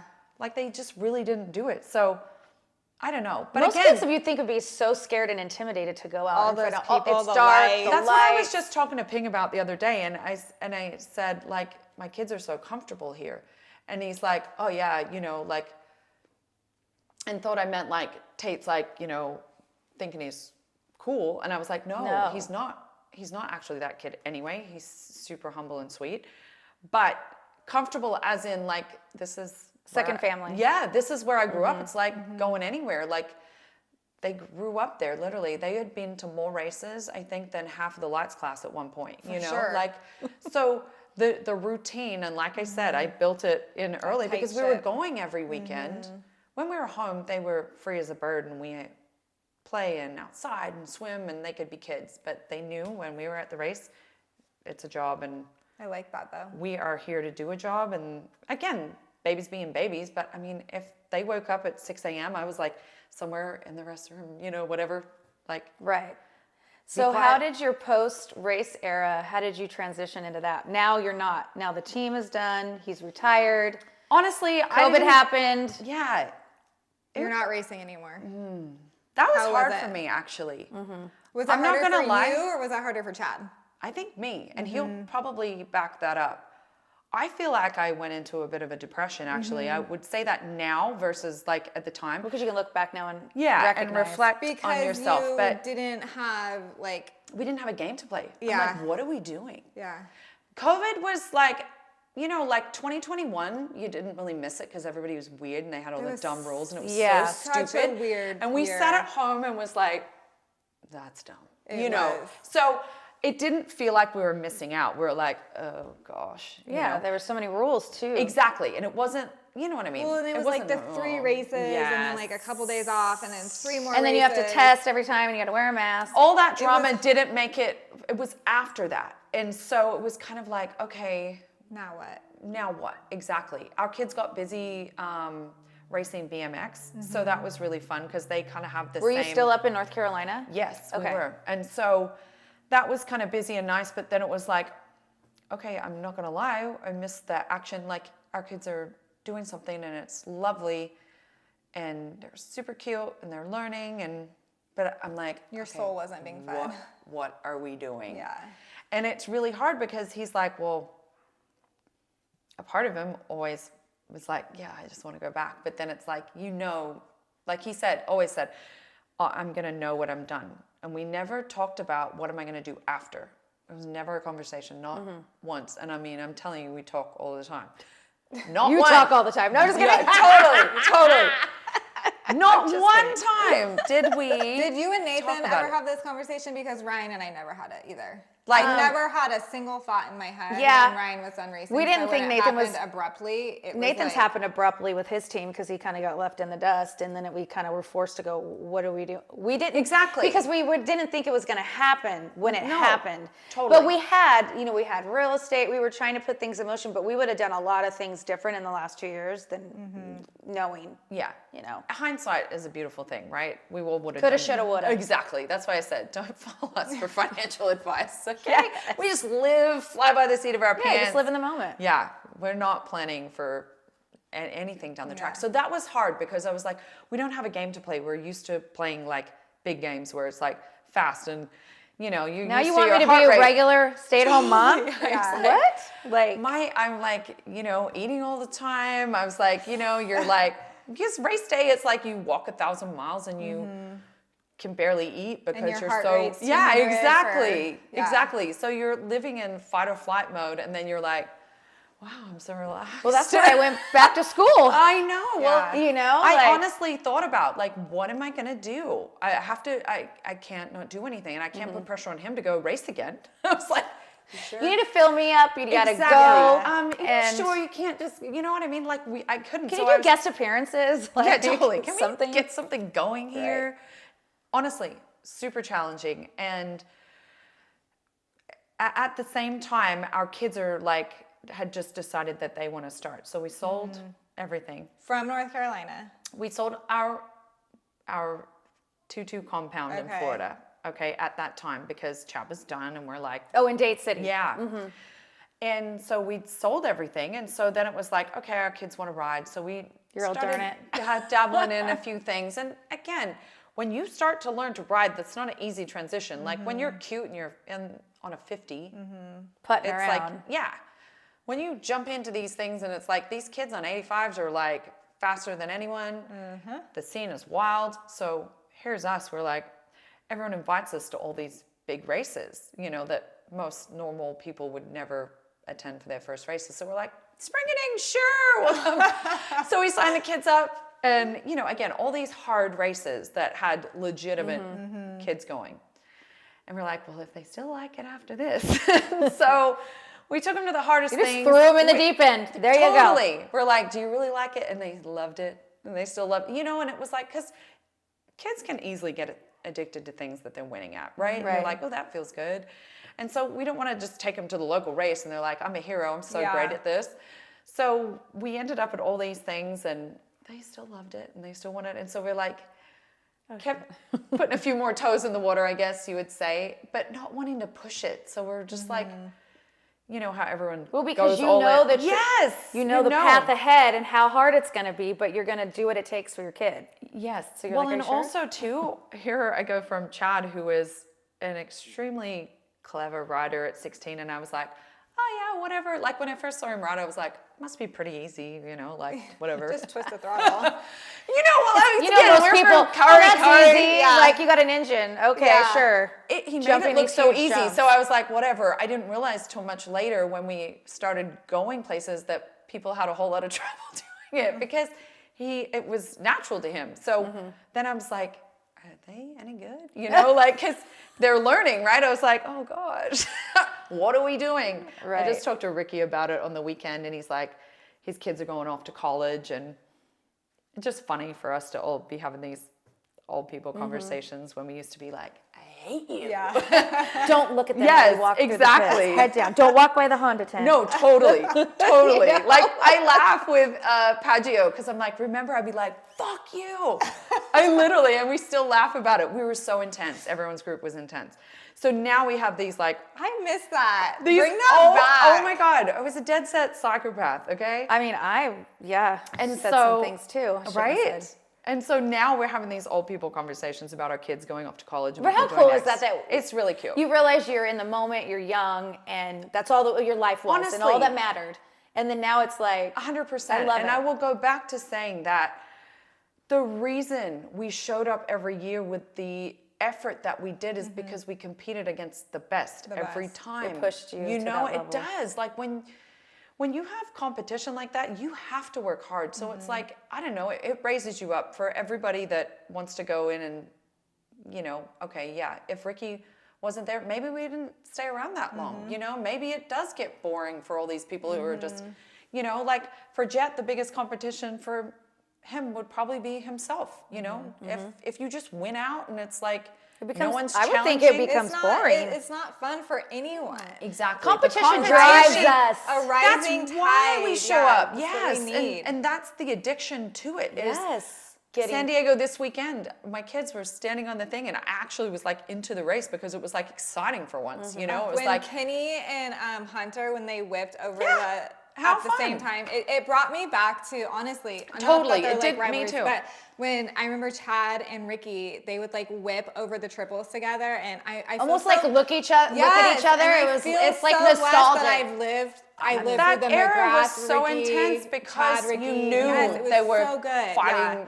like with everything. They that had respect, even though Yes. they, didn't like each other. I think you have to be in that mindset sometimes to drive you. Yeah. Because if you're friends, you're like, oh, maybe I won't hit you. But like it drives you, and you really don't hate the person. You put the helmet on, you're in that character. You're a different It's person. the It's the rivalry. competition. It is really. The only thing they ever hated about each other is that they all wanted the same. And we talk about it all the time, like with all three of us. I say all three of us because I'm the only one left standing. by the Hey, way. you know what? You earned that right. Yeah, did. exactly. Us and our little gang of who lived it, but it's like they did. They hated each other, but it was only because they were fighting for the one thing, which was the number one thing. Like back to when I was chatting about Ricky with the kids. His are going off to college, and he was like kind of like relieved that his kids didn't get into it. And I'm like, yeah, thanks, leave us here. But I didn't expect my kids to get into it either. And I said to him, I'm like, they're either going to be really good or they're going to go find something else to do. I said, because I'm not about to just let them be in the struggling section No. of this And sport. whatever it is, Yeah. whatever you want to be the best. Yes. You want to be a plumber, you want to be a teacher, a doctor. Just Exactly. be the best. Exactly. But Bring it. I'm like, let's be clear. I'm not showing up every weekend for you to be fighting for LCQs because that's not the life that I want for you. Not the I'm like, Reed I'm way, not. okay? I'm not. I was like, No, I respect that. but if you, as again, they started late. He can't go pro till he's 18. But I'm like, if you want to work your butt off to be the best you, then we're all in and we'll do it. 100%. But I said it's not like this open-ended thing. Like, We're not going to do it when we're 25.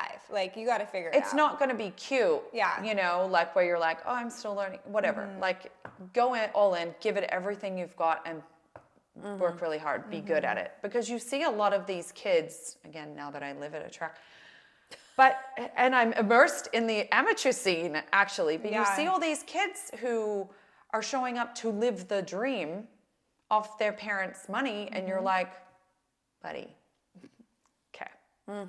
You're 20 whatever and you haven't decided to go into the pro, I'm like, this is now a hobby, okay? Correct. So you've got to have those hard conversations, you know, with your people. It I is agree. a tough sport, and it's like you have to decide, is that going to be your job or is that going to be your hobby, and then make it relevant And either for way, all it's things. fine. Either but way is it's- totally you gotta fine. figure it out, What a yeah. beautiful way to spend your weekends. Yeah. I mean, people love it, and I love my family being together, and we're, you know, we're doing something. The kids are growing, the character building, all the things.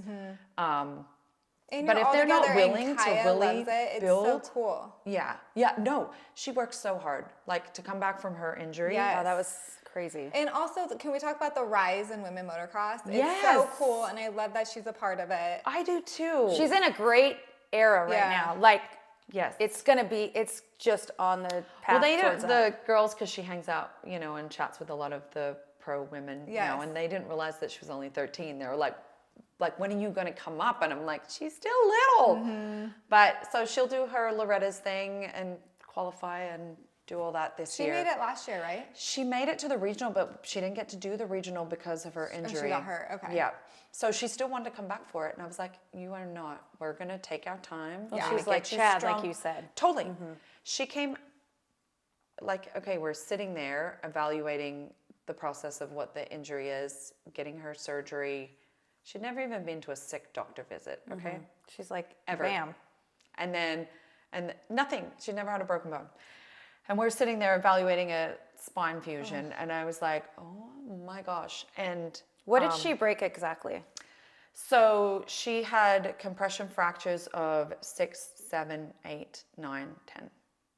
And then 8 had shifted. And so they put 9 screws and 2 rods, which is basically a full, fusion. So Did she have any issues with moving it or no, anything? she, honestly, a week after, I was like, look, we're going to get off the harder drugs. And she cold turkey went off all of them, not even a Tylenol, and she never looked back. How was that watching your child Yeah. injured versus Chad? Awful. Way worse. Honestly, way worse, especially because for Chad, he was a grown adult, knew his body, like, and we just always knew, like, I just knew him already, right? Whereas she's still new to this situation, I guess. You know, you don't know what someone's going to react like until they what go she through can something. handle. Yeah, exactly. I knew Chad. Like, Chad would break a bone, and I'd be like, so are we still racing? Like, what do you want to do? Or, you know what I'm saying? Like, that was the mentality. It's like, oh, yeah, just strap it up and we're back out there. So it was never a question. Whereas for her, I was like, how are we navigating this? Like, the doctor came in, told her she should get a new hobby and da-da-da. Of course. She had a meltdown about that. She came out of surgery. I took her down Like, to I can't ride ever again? Like, that's what Totally. she's thinking. That is what she was crying about. And I just don't feel like it's like a hobby to her. Like, No. I don't like when doctors do But that. they don't, I they know. don't know what they're talking about. But That's I why. said to her, I said, trauma doctors see a lot of trauma. Yeah. And I said, and it's hard for him to know how much joy is involved in this because he only sees the bad side. Totally. And I said, so we have to give him grace too, that he gets to see the bad end of a lot of it. He doesn't get to see the good. That's And a I really said, good way to. If we, you know, and you ladies being doctors, I mean, you do. You Nurses, get I wish I was a nurses doctor. Just softer. kidding. Sorry. No, I'm just kidding. Nurses. We're just nurses. Remember that? No, we are not No, just just kidding. nurses, but yeah. You're just literally Nurses the MVPs. drive the whole entire hospital. I'm sorry. Exactly. And so being in that position, you do see the bad end of it. And I'm like, the reason we do this sport in the first place is of those good times. It's the triumph, the character building, the overcoming obstacles, the goal setting, The family unity is family. what's something that you can't ever replace. No. And so there's so many beautiful things to this sport for the, you know, the weekend rider to the pro racer. Like, there's so many beautiful things in it that it gets lost in these moments. And I had to make sure that she didn't get lost in that moment. But she was the driving force yet again. She's mini Chad, and she's like, she comes out, and I took her down to the craft center just so that we could do something so she's not sitting, and she painted, you know, like, did this artwork with, like, I will ride again. is what, and I'm just like me. I was like, okay. And so she still has it stuck on her wall, and she did. She healed up. She would be up running in the morning. She goes to the gym. She's got the mindset. She's so disciplined, and she works really hard. She listens well. We kept her off like doing big jumps. We did a lot of groundwork, which is so physical. For the impact. Exactly. Yeah. We're just like, just chill. We don't need to. Chad's like, don't worry about jumps. Jumps are the easy part. He's like, the groundwork and being strong enough and skilled enough, that is what we're working on. And so for the last part of last year, that's what she did, and doing her little motos. And we're gonna do Loretta's this year, all the kids? yeah, not Pace. Pace, okay. So Although Tate if and Pace Kaya. decided tomorrow that he wants to, he probably could. Have you guys been to Loretta's? Yes, Okay. we did. We went there first year, so 2 years ago. You guys know I've never been. Oh my gosh, we should go. Even when It's Nathan actually raced, really fun. Nathan raced it in the vet class. Oh my gosh. Because Christy Sutherland had a bet with him, and him and Buddy did it. Yeah. And the only reason I didn't, You have a house right there. Oh my gosh. no, I feel like I was in nursing school. I don't know why I couldn't. Yeah. Or Tatum You're had a probably competition. working. I don't Honestly, it's my the whole experience. It's It's so funny fun. because you've got these families who are just like, that's It's their, it for them. That's It's their their pinnacle. everything Yeah. of their Yeah, life. I Whereas, know. so to go from like the top to back to the start, it is very eye-opening. And again, our races, pro races, you show up, you're in and out a couple of days, you know. Amateur racing lasts like 10 days, a week. People are in like. Well, Nathan deep. did, the amateur scene Yeah. when he was with Orange Yeah. Brigade. So that's when I kind of got a taste. It's forever. You The was taste of literally there racing forever. is wild. And the stories I would hear, and the parents on the phone to Nathan, it was like, he's like a team manager of Yes. the amateur program. my before. gosh. Yeah, they're And I'm wild. just like, wow.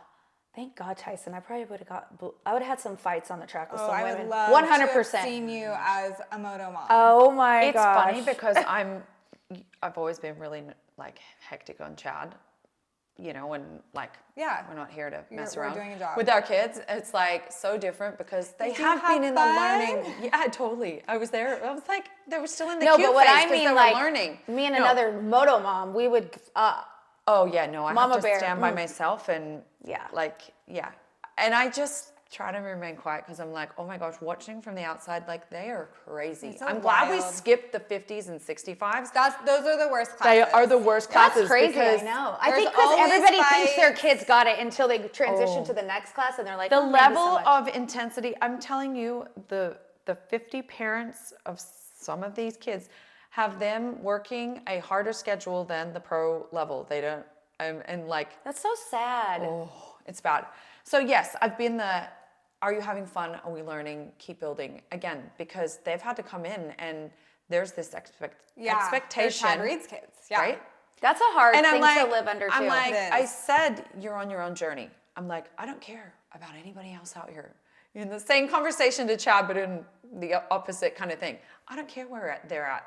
They've been doing this for a long time. You just keep You do riding. you. You keep learning. Don't worry about it. I said, you'll catch up. I'm like, if you just keep going and doing the right thing and learning in the right way, you'll have your moment. You just might have to wait for it. Yeah. I said, but if you're willing to keep working and get over the fact, because it is very humbling and, it is hard to, like, when we first get in there, like, kids are very, very good. Well, they probably want to beat Chad Reed's kid, too, right? Does just- it seem like that? I'm sure they do, but Tate Not the hasn't- kid, Yeah. the parents. Oh, yeah, I'm sure. My But kid, it's like, Tate's so sweet and like I know he's not like he's that. not, and he hasn't been there yet. Like he hasn't won anything. He hasn't Yeah. But he's coming along. And every time he starts to get good, he moves up a bike size. So then I'm like, bless your cotton socks. You haven't even had a. your cotton socks, I love that. I was like, Bless your cotton socks. bless your cotton socks. I'm You gonna haven't use even had a that. chance to like get good because most kids.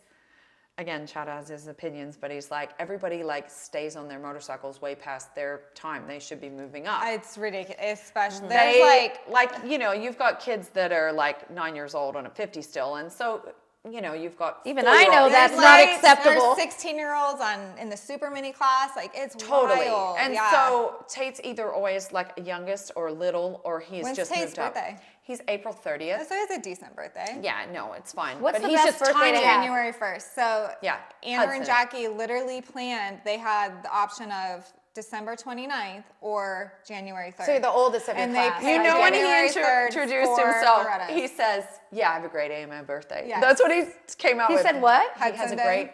AMA birthday because it's the first. Yeah.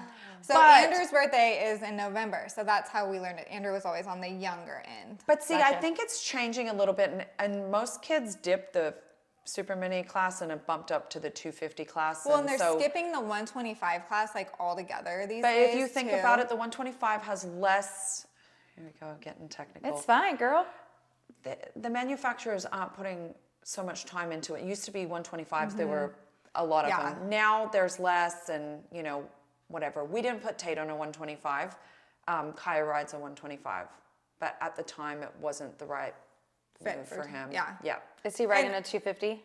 Yes. So he moved straight to a 250, but he was like 100 pounds soaking wet, and so we're like, you'll grow into it. Yeah. So we've focused on, we've never focused on speed with him, not once. I mean, it's not about lap Technique, times. yeah. Comfortability too. Just technique and doing it right and figuring it out, and then the rest, will come. And so we are taking a different approach to it, which is a slower But I think approach. that's great. I do too. But just wanting them to have really good fundamentals so that when they do decide to keep pursuing it, they're clever riders, not just wide open, which a lot of them, they start to get to the bigger bikes and that, And it will kind either of make like you or break you. sends them back. Yeah, exactly. It sets them back, I think, later on. But yeah, we have a different viewpoint, and so we've taken it slower. We came in slower, and now with the age being 18. But yeah, it is weird to start to say, like, Tate's like, I'm like, he's put it out there. Like at first it was like all cutesy. Yeah. And now it's like, oh no, now we're setting up looking So at he running has a race made the team for decision 2029. to. Like, He's gonna Yes. go full. Okay. yeah, How like, are we feeling about that? Are you is it bringing it back? Like, are you excited? I still am It's kind gonna of give in you that that. zone of like just watching it all play out. Yeah, not getting ahead of ourselves. Right. Chad's really enjoying right now. He started helping the Club MX team guys, and so it's getting his feet wet because for our kids, there's a certain level where he can push them, right? And with the pro level, it's such a different level of work, and he really loves that, that pro level coaching and Yeah. where the riders are at in their journey and what they need help with, and so he's been kind of doing that, and then our kids, and so I mean we're never not busy. It's crazy. And you guys are living at Club now. We are living at Club. So you're living on the houses that they built there, right? Yes. Okay. How fun.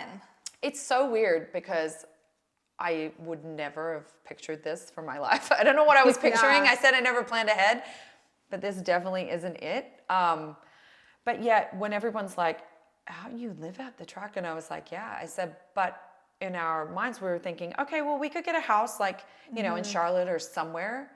Then I'm like, okay, 3 out of Then you're spending your time driving. we and all drive that. there, we pack the kitchen sink to take gonna be there. there We're going to be anyway. there all day anyway, and so it just works for right now. It's like Makes so sense. we downsized everything, simplified everything. We literally have the bare bones of what we need. I feel like I've purged like a whole lifetime of stuff, and it's back to the like It's like that. we're starting again. It is, and it's kind of like we came here with a couple of gear bags. I'm like, what else do I need? Nothing. We have Going our back to your motor. roots. Yeah. Yeah, totally. Like show up and it's not like we have anything. I mean, we have our motorhome, but that's more so that we can go. But that's all part of together. racing. Yeah. Totally. Yeah. But we don't have anything fancy. Like to You're my at the kids, track. if you want something great in your life, it's all yours to build and work for, right? So it's not like they already you're living in this whatever. We're living at the track in Chesterfield. There's nothing around. It's not glamorous. It's not fancy. You're there because you're there to do a job. And so, I don't know. It kind of again, it's a tiny living quarters, but I'm like, if you want something big for your life, the fancy cars, the fancy house, whatever motivates you, but none of them are like, maybe Pace. He's like, I'll take He's a the Lamborghini. one. Yeah, totally. Yeah, he's like figuring out what he's going to do so he can have a mansion. He's like, I'm here just for a short He time. was a little bit like, we really keep downsizing ourselves. Like, how He's like, my inconvenient. room. Does Totally. he like being at the track though? Yes, he Yeah, does. yeah. And It keeps him out of he's trouble, though, so too. clever on anything like two wheels. Like he can ride everything, and so they're always on bikes. There's hundreds of acres that they can, go. We homeschool, so we're always busy. Kind of, you do that, and then go for a ride and mountain biking, and Come back and bam, eat. dirt bike jumps. I Decompress. know, Let's totally. go play pickleball. You said they have pickleball. They do. So it's like literally, I feel like fun. I'm at Camp Kikiwaka. It's like you're camping all the time, and everything's accessible right there. It is. So it is lovely. There's nice kids there. It's far enough away that only really the core people want to live there. Right. But it's a hidden gem because it's got everything there that I've we heard need. it's so nice. It's so nice. But the people there are really what make it nice. And it's such a Right. family atmosphere. And Brandon that owns it, his two kids ride around and I Does have he their live there 4-year-old. too? Yes. Okay. 95% of the team live there. I think there's only one of the riders and one of the mechanics that don't live there. How many Everyone houses lives are- on property.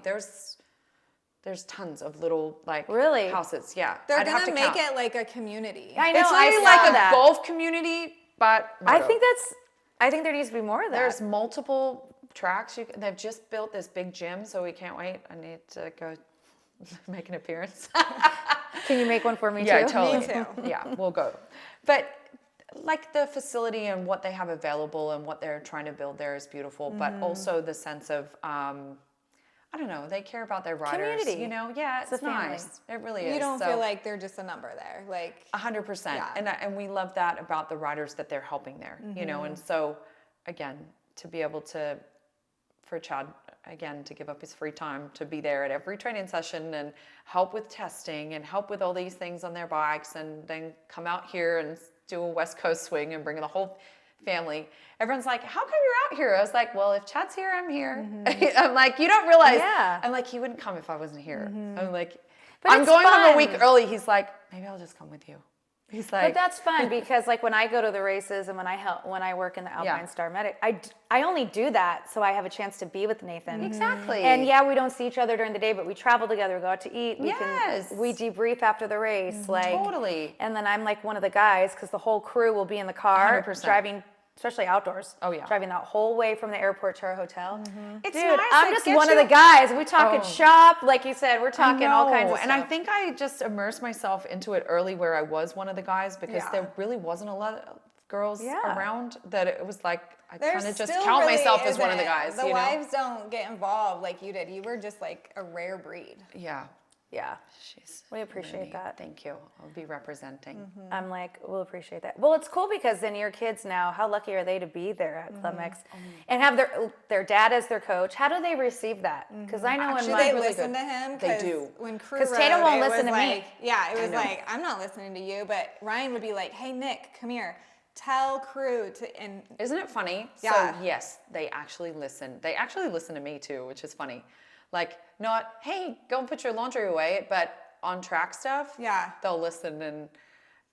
But That's good. With Chad, definitely they soak it up, and I think that I don't know. They've just built a lot of trust, but Chad's also evolved into a better version of himself, through all the things that he went through, and obviously his own father-son dynamic, and plenty of arguments that we've had where I was like, I don't care how you were raised, we're not doing it the same thing. and that's hard to get out of that generational. I've had an argument, well, not an argument, but with Villapoto, and he's like, he thinks it has to go that way. I was like, okay, fine, we'll see you at the end. We're already competing. But I was like, I said, I won't do it. I said, I don't care. I would rather him, if that's the iceberg of his success, that I have to yell at him, then we're not doing it.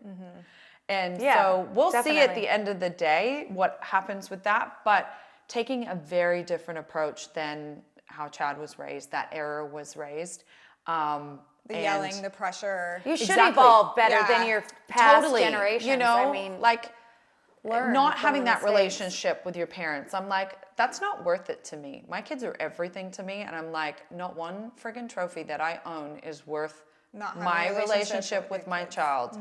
I I'm love like, that. I I would do cut off too. my Thank you. arms, Thank you know? Louder for the people in Yes. the back, Ellie. So I am Amateur doing it parents, different. Because I'm at not the scared to end- speak up and say, no, I'm not. And again, if I have to yell at my kid to want to be better, Then they he's don't want not it themselves. there. Yeah. Tate's so sweet and so, like, he's such a good kid. And so for me, I feel like I've always had an extra bubble of protection around him because he is so nice. I'm like, And you don't shouldn't have to ruin him. apologize for that. I was like, do to not anybody. ruin him. He is the nicest, most caring. He would give everything to his siblings, like whatever, like the clothes off his back. If Pace said, I'm going to race, but I'm going to need your motorcycle, Tate would give it to him. Whereas Pace would be like, no, He's gonna I'm going make to take such a everybody's. fine Oh young my man. gosh. Whoever gets him as a woman. Oh, he is First of all, you got to get so through Ellie. sweet. Yeah. But he is he's so nice and so Precious I'm boy. like, yes.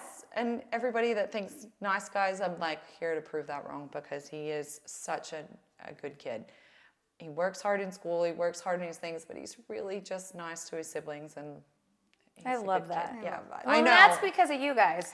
Take credit where credit's Yeah. due too. But he's working and he just keeps pushing and everyone kind of says, oh, you've got big boots to fill. And I said, no, He's you've Got got his your own boots to fill. He- Yeah. And I Exactly. said, I don't care what your dad did. I'm like, and you shouldn't either. I'm like, yeah, respect it and say, cool, awesome. But he'll even like kind of say, yeah, I want to beat his records, you know? And it's like, this is before he's won anything. He hasn't won a dang thing. But and It's I'm great like, goals I was to like, have. I was like, all right, let's do it. And, you know, and then you've got Chad in saying like, yeah, don't be me, be better than me. Because That's create what you your want own for your story. kids. Create your Yes, own yes. chapters. It's well, not he your. said a lot of people, he's like, they know my name. He's like my dad's name. He's like, but I want them to know my name, you know? And I was like, okay, well, you go and earn it for yourself. And so it's cute. Everyone's like, oh, you know, because they run the 22. And I But was that's like Tyson ran 25 in all his sports. right? And I was Totally. like, Drew it's does like that it's too. like being proud of your last name. Yeah. Like I'm not going to change my last name because my dad had it. You're like That that's number who we are. is That's why you are where you are. totally. So and why like wouldn't that's you? our brand and our everything that we built, and you know, just there's Shit, girl, I such got a 25 tattooed on me. I Yeah. mean, let's be honest. Like, It is. It's just such a part of like who you are in your moment. And I'm like, there's so much that has gone on through that whole 22 phase Love of our that. lives to get us to this point. And then to see your kids want to run it, you know, and they all do. And well, you already know the recipe for success. So you're just going to be like, here you go. This is the way.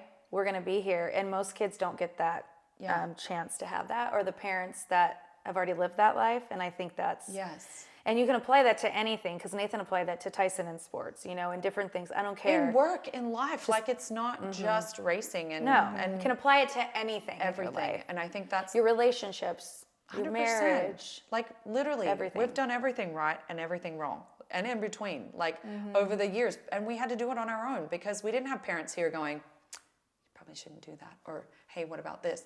You know, you didn't have that guidance. You had to literally make all the mistakes, figure it out for yourself. And I'm like, we've already been there, done that, and we'll help guide you. Because at the end of the day, you could, as a parent, you're a guide, right? Yeah. They're going to do what they're going to do. So you give them the information that you can, and they're going to make their choices with it. And Well, you had to do motherhood by yourself with no mom here or anything. I So always thought about hard. that. I'm like, dang, like I I know. relied And on that my is- mom a lot. My you know? mom wasn't here, but my mom was a couple states away. And then I always feel so bad. Like, oh, your mom's across the world. It's so Yeah. different. no, Ugh.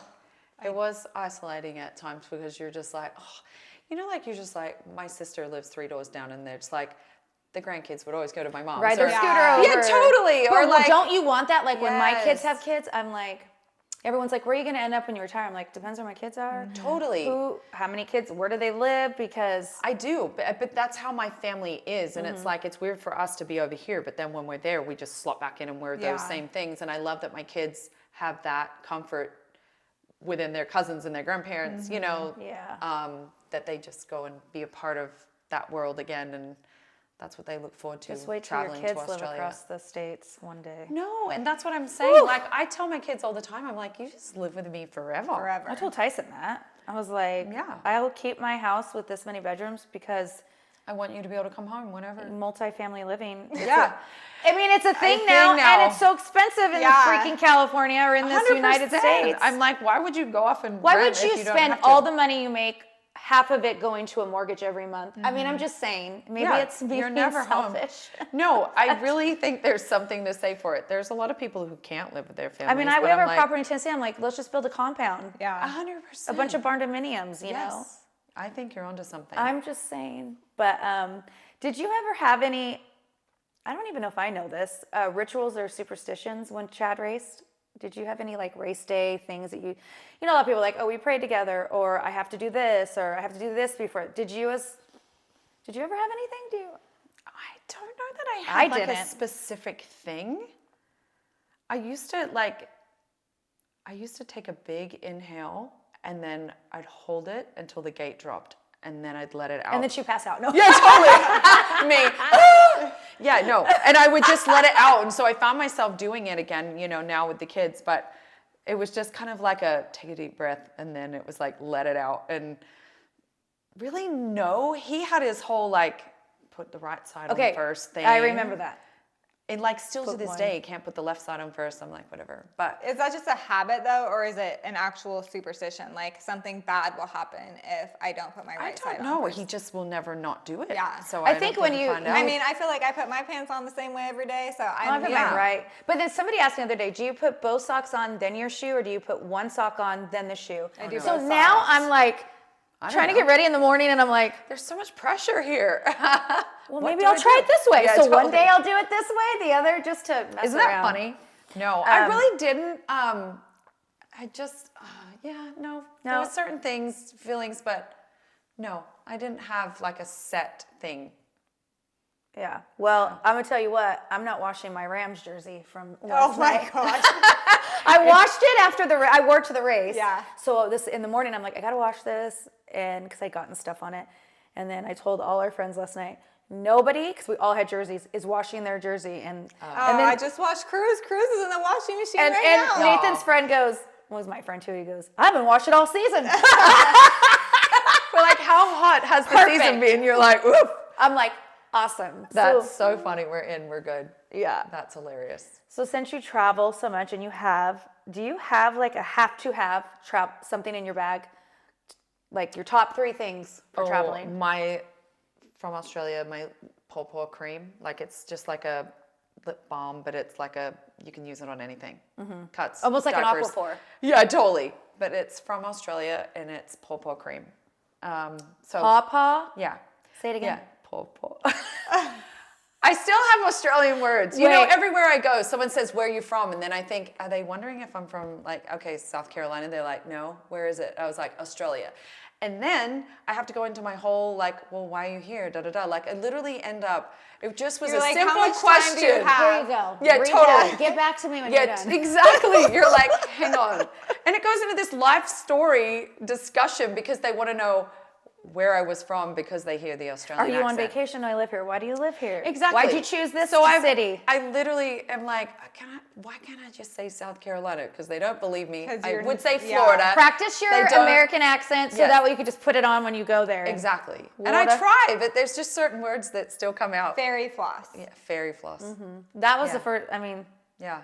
and Tatum was It's thought getting it was- dark, and the kids are like, it's dark. And I was Well, like, what? when Do you the guys, kids have accents? American ones. American. yeah, I know they, No. an accent to them, but not to us. Yeah. Because they just, They were- sound normal. I don't yeah. know. But yeah, I Well, still have you words. and Chad both, I feel like you're pretty American. Oh, 100%. I mean, I hear your accent, but their I accent, hear yeah. it, but it's it's- not as strong as when you first. Because when we Yes. would go to dinner, Yeah. and I always remember you'd ask for water, and you'd be like, water, and I then get they'd a be water? like, come again, Sorry. a water, Rubbish. a burger, Water? The burger. pram, Yeah. I remember doing the numbers, 13. buggy, 13. the buggy instead of the cart. Yeah. Yeah. Yeah. So, yeah. So you wait. So what, any other essential travel items? No. What about in your race day bag? What do you have to have at the races? That's not even a thing, too. See, it's more like, what does Chad need at the races? See, I'm programmed. Shit. What does does Ellie Chad need? Ladies, I'm sorry that I'm such a not a whatever. Shit. Like No, nothing. Nothing in Okay, your so- carry-on, like when you go and travel, like Just when you the came here. paw cream. No, I used to have baby wipes. Oh, for sure. Yeah. So that was always a thing when I traveled. But again, I used to have so many kids. That was probably for them too. Snacks for the kids. Chad. Moving forward, we're gonna work on Ellie. Yeah, I know. It is terrible, but I am. The one thing that I will say as far as what I chose to wear on race day, it was like, can I walk a long period in them? You know, because it was like, oh my gosh, there was so much walking. Yeah, for sure. So- Instead of like, I have a pair of boots at home that I've kept, and it's literally one of my favorite pairs of boots. And I'm like, I can't get rid of them because I swear they've done more Supercross races than literally If half these the people boots could till- talk? Yeah, totally. And I was like, oh my god, they almost need to be framed because You should put them on the wall. Like yes, the Chad's they jerseys. literally have done so many Supercrosses, but they were just the best. And I'm like, I could never. You know when you're just like every time you look in the closet, like Yeah. memories probably of different things that totally. pop up. I was like, probably, except for like the older riders, I'm like, those boots have seen more Supercrosses than all of you. But I love that. yeah, I know. That is special. So, any hobbies? I mean, most people don't know you wanted to major in art too, or you were going to some Yes. art academy. She likes to do Oh, I art. didn't know I that. do, but then I never do it because I'm like, Yeah. by the time you get it all Do you do it out- with your kids though, like I art did. class for your homeschooling and stuff? That was really No. fun for you. No, I did when they were all little. Like I arts was and so I crafts. saw fun. you finger painting, and they'd Oh my have it all gosh, over their they'd body. paint all the time. We were so fun. And now they're just like, I'm like, so do you guys want to do this? And I get all excited to sit up. Like, they're like, yeah, no, we're just going to go out to the track. And I'm like, Here, I've sketched you a design for your next jersey. Here you go. totally. Or I'm like, what about if we set up and we like, and no. I even was like, okay, who wants to go to San Diego Zoo? Because it was press day. And I was like, I can separate myself from press day. Yeah. Right. It's not even my riders, you know what I mean? Yeah. It's not Chad, okay? It's hard to do 2 days like that there. Right. And No, it's exhausting. No, we're gonna go. Kai goes to the test track for testing during the week. She gets all the school done. She's like, Mom, I'm already done with my school, so she can go to the test track with Chad to help Max. So she's all the way in. Tate wants to go to the thing. They all want to go. Did I was Pace like, wanna go with you to No, the I zoo? wanted to go to the zoo. And I was like, oh, I remember That you were zoo little. is I so actually cool, took them too. to the zoo on a Friday or something. So that was big One for me. time. Yeah, totally. That one Just time. once. Yeah, see? And now I don't go because no one wants to do fun I'll things. go with I you was like, next time. Thank I will you. too. You should have asked us. I We would have hit you down know. at the zoo. So every time I think of like fun things that they want to do, all my kids just want to do stuff at the track and they don't want to go anywhere and they're just like so happy. And I was like, okay. But think about the memories I know. that they're gonna look back on. No, totally. They love it. They're having and a like great I said, now childhood. they're back to it. No Tate's matter just what happens in immersing there- himself into it and just, it's funny. We go on track walk and he just fist bumps with everybody, like all the riders. Like it's like, yeah, what's They're up? friends. It's Yeah, really that he's normal. done from like, Yeah. this high. And now that everybody's just like, oh, you got tall. Oh, you got tall. And That's it's like, what crew went to the race this weekend too, and everyone was just like, I told you, even though I see him "Whoa." here a lot, Isn't it all funny? of a sudden Yeah. he looked like boys to me That make the testosterone, though. biggest change. It's very apparent with boys, and that's for me with Tatum and Tyson. But the girls slowly progress. All of a sudden, that kid's got the different voice, their face, their features. It's just everything it's changes. A trip. It is. It it's feels sad. like we used to like do Strider play dates with all the like, I and now I'm know. just like, oh my gosh, they're They're grown. all really big. No, it is weird. Like I'm almost the shortest in the sad. house, and I get jealous of people like with their little kids now, because know. you realize when you're older how fast it goes, and so you're sweet. so in your head and busy and worried about everything else that sometimes you miss that moment. And then now I look at other people with their families, and I'm I like, think it's like being a grandparent, right? Yeah, I Where cannot that you wait. get to come back and be a better version of yourself. redo you know? it, but yet it's not your responsibility. yeah. But when know? you literally are at home and you've got kids getting ready and lack sleep, whatever, you're thinking about everything. You really have got a million things on your brain, and And a professional athlete as a husband yes, on top of it. yeah. Now I find the hardest thing is when my two kids are riding at the same time, like which one to watch, and it's like they're both going. and Oh, you're like, I didn't even think about that. Yeah. Whew. So I know. if they both practice at the same time, you're like trying to watch everything. And That's like moms at the baseball field. My coworker, she very has kids. overstimulated. I was Kids like, at oh my different gosh. baseball fields. Yeah, That to but me is a lot baseball- scarier yeah, than like baseball. Yeah. That's nothing. No, Two I kids know, on but the I'm track, saying- Yeah. heck no. comparing that, like that's a Yeah. whole different. So ball now we game. figure out. Well done. It is. It's funny. Now we're kind of figuring out like a cycle where Tate will be in a certain group and then she'll be in the next one. So it's like literally back to back, just, Out there one after the watching other. And then all it's like day. back and I So- like that clip that they showed, and when Chad was like, "I'm still the fastest Reed," and Kai was like, "Not for long." No. I told you, she is like Her daddy's something. girl. Yeah. Spitfire. Yeah, no, she is ready to take on the world. I'm like, oh my gosh.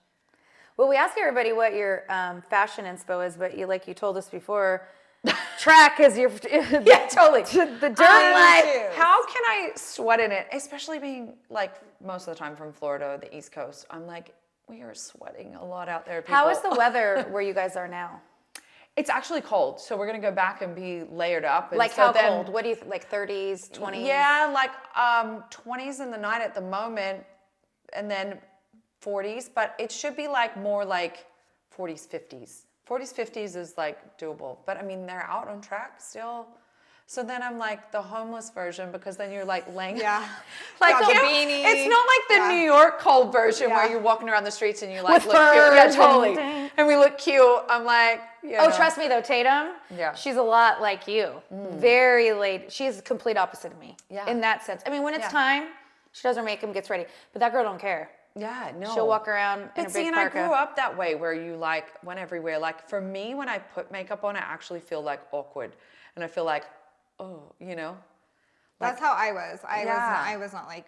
But see, I envied that as somebody who always I grew up did- at the motorcycle yeah. track though. Yeah, too, but see, so- I always Yeah. was worried about what people thought, and so it kind of got obsessive about it in my head. So I envied the people that I'm like, oh my god, they look so good without makeup. Like I just didn't Yeah. have that confidence, and then Yeah. it just carries on to this day. Like, Yeah, now no. I'm way better than you would be so proud of me. I am proud because of you. I wear tinted moisturizer, and that's pretty much it. I when used go to watch you work. put her makeup on, like I was like, oh wow. That's how I don't know. It how to bothers make me it, that I used yeah. to spend so much time. I mean, you get older and you care less. But also, I feel like California is just that way. But Mm-hmm. everyone looks nice when they go out everywhere. Here more so, or they, you know what I mean? Yeah. Like, Well, you didn't see me yesterday at Winco. I'll tell yeah, you that. At much. Winco. Because Thank you, and I appreciate that. There But was yeah, no, it's no weird. makeup. Like I just get up and it's like hair in a messy bun. Yeah.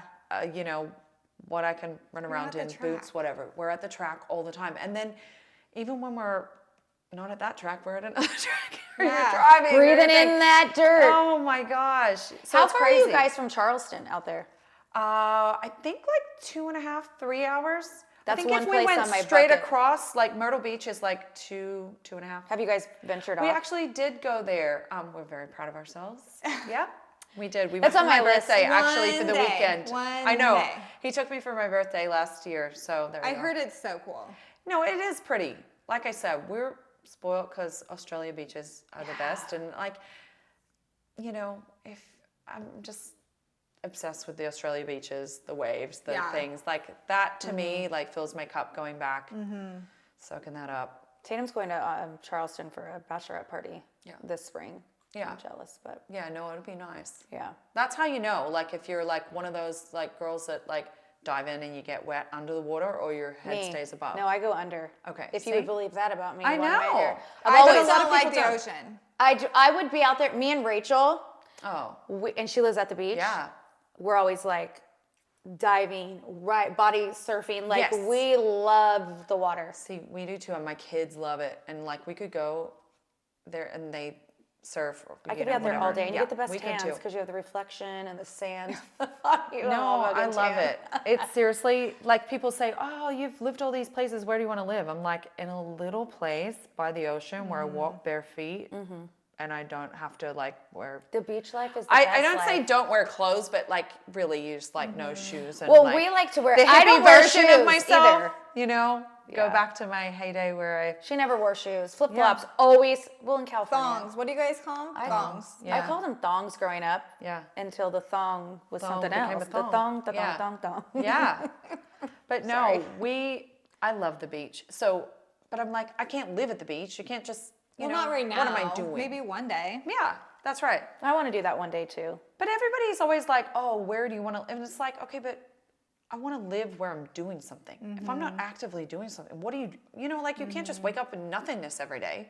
Yeah. You have to be working towards something. I'm like, I feel a sense of purpose. Are you excited about the future? What are you most excited about?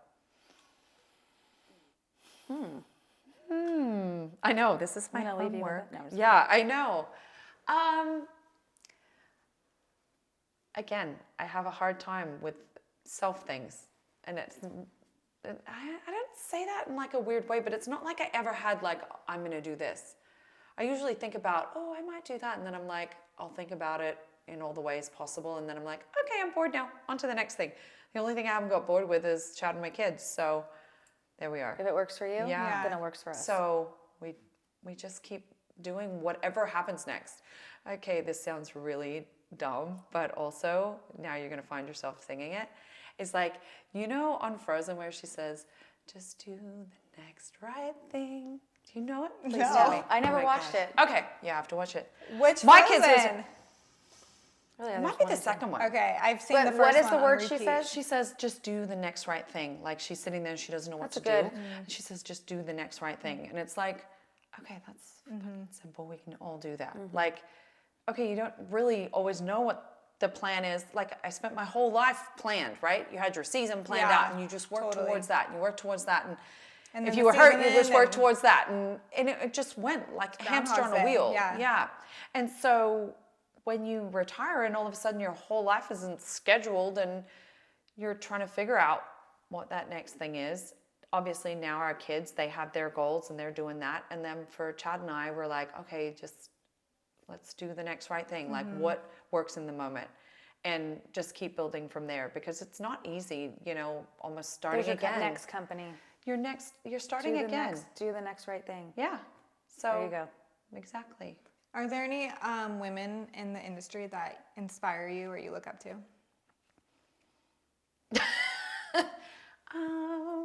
That's a tough one because I feel like I was a trailblazer, not a follower. Dang, boom. And so Do you have, not even in the industry, is there somebody that you look up to? Could be a famous person, could be a family member. Like, are you just like, no, I'm setting my own? I do actually, and that that's sounds fine. weird. Like I don't want to sit here and be like, oh, I'm so great. I'm not. I never actually know what I'm doing until I'm doing it. So we've always done what works for us. We've never been followers, and we just keep doing What's best for you guys? what's Yeah. best for us, next and it's best the thing, next next right right thing. thing. Yeah. But it's never usually following anybody because people are doing that same path or a path that we've already obviously done, and so I feel like we keep evolving things and doing different stuff. Chad and I have been discussing perhaps trying to have another team and figuring that. So we're kind of getting our feet wet right now. And so, yeah, just a few things that start to pop up that we would like to It's do. exciting to think about Yeah. different aspects. Yeah, exactly. And kind of come at it from that angle. And, Chad is like, you'd have to earn a spot on our team. You know that, right? It's No not an nepotism. automatic. It's not an automatic. He's all on somebody else's team going against. Yeah, totally. But he's like, you have to earn your spot. But, we talk about a lot of different things and trying to continue to evolve the sport, the women's thing. I have, I think keep you're a a good finger- voice for that, for I the do women. I keep a finger on the pulse on all things. I talk to Christina Denny a lot behind the scenes. I can't be at all the pro motocrosses at this time because I'm somewhere else. So it's like Chad's on the AMA commission. He spends hours in these meetings about the rules and the amateur racing. And so he's a commissioner. Like we do all these behind the scenes stuff that I probably forget that we even do. And To help make the sport. Better. to keep making the sport better, safer, stronger, like really focus on the development. You have so much invested in it now with Well, the and- future of your exactly. children. Yeah. Chad's promoted series in Australia and ran events, and we brought the 85 Cup back there to try and help boost the Australian riders and give them a platform so that they've got an opportunity to come over here like he did. So there's a lot of giving back and philanthropy happening behind the scenes, and again, just helping out with a bunch of things, and then just trying to figure out, okay, where do we go? There's been a lot of talk of a 2-2 Motorsports comeback, so we'll see. That would be amazing. That'd be fun. Just again, the kids are so immersed in it and love it. So even just building into something for them to be, To be a part part of, of, yeah. whether it's whatever, at whatever level. I love that. Stepping away, I guess you realize how much you do love something, because there was a point when Chad retired where I didn't even want to watch it because I think we've both it was experienced sad. that before. Yeah. Like, it was sad for me. I was like, I don't even have anyone to cheer for. Like, what? Just turn it off. You know what I mean? Like, I went through a thing. I'm not going to lie to Everybody you. goes through it, whether good or bad, different Yeah. in their own way. I mean, I was bitter at the sport for a couple of years. I know Ashley Grant has said that. You know, everyone deals with it, whether it was you got to choose to leave the sport or not. I Yes. think you have a different experience, and everyone. And then here we are, all three of us, our husbands Trying to are still. No, and then look at us. We're trying to bring Yeah. something back and fun and different to show and just how. help the sport grow. And 100%. there's so many women. There that- really are so many women, and I will say I might not, because again I'm on the back end of doing all the things, but it's like it is lovely to see and hear so many women say, well, you know, we had kids because you had kids and we saw you have kids, And it was doable. and it was doable, and it was like, you know, just again me running down to the podium with a double stroller and a, you know, baby strapped on the front, but it's like it is possible to have a family and do it too, and those things are important for women to see. Again, Totally. I didn't need to see it. I didn't care what anyone was doing. I was like, I'm in do here. what I want. I'm in here, and I'd already been through the thing where they're like, oh, you can't be in here, or you can't do this. And I was like, watch me. I'm like, you know, so I'd already kind of broke down those walls and already kind of earned Your stripes. to be accepted in there, you know, and I had to work really hard for that because, you know, it was the girls were around, and it's like there was a certain stigma. And so, you know, maybe that was part of the reason I dressed down or I wore the team thing, and I was, because I didn't want to be looked at as a girl in the Right. sport. I wanted to be part of the team. And, you know, like, dress how you want, be who you want. All those things shouldn't apply, but at a certain point it did. You know, it was like, oh, look at this, whatever, you know, just here to Flaunt around. exactly. And I was like, no, I'm the real deal. You watch me. I'm not you know? leaving. Yes, not fucking leaving. At that clip, me. But it is true. I had to like be taken seriously, actually, you know. And Ricky had his mom be a big part of his program, and I think it is an underrated situation. I feel like she in the set that sport. tone for like women who didn't She did. ride. Do you know what I mean? But Yeah. could recognize because you're around it. And I always Yeah. tell people that I don't ride, but I could tell you if somebody's hitting that jump 100%. ride, if their corner sucks, if they're, But at the you end know, of the day, like, you're a mom. Like, love your kid. Set parameters, boundaries. Like, this is not, like, let's not overcomplicate it. If your Right. I kid think is that's tired, what pull them makes- off the track.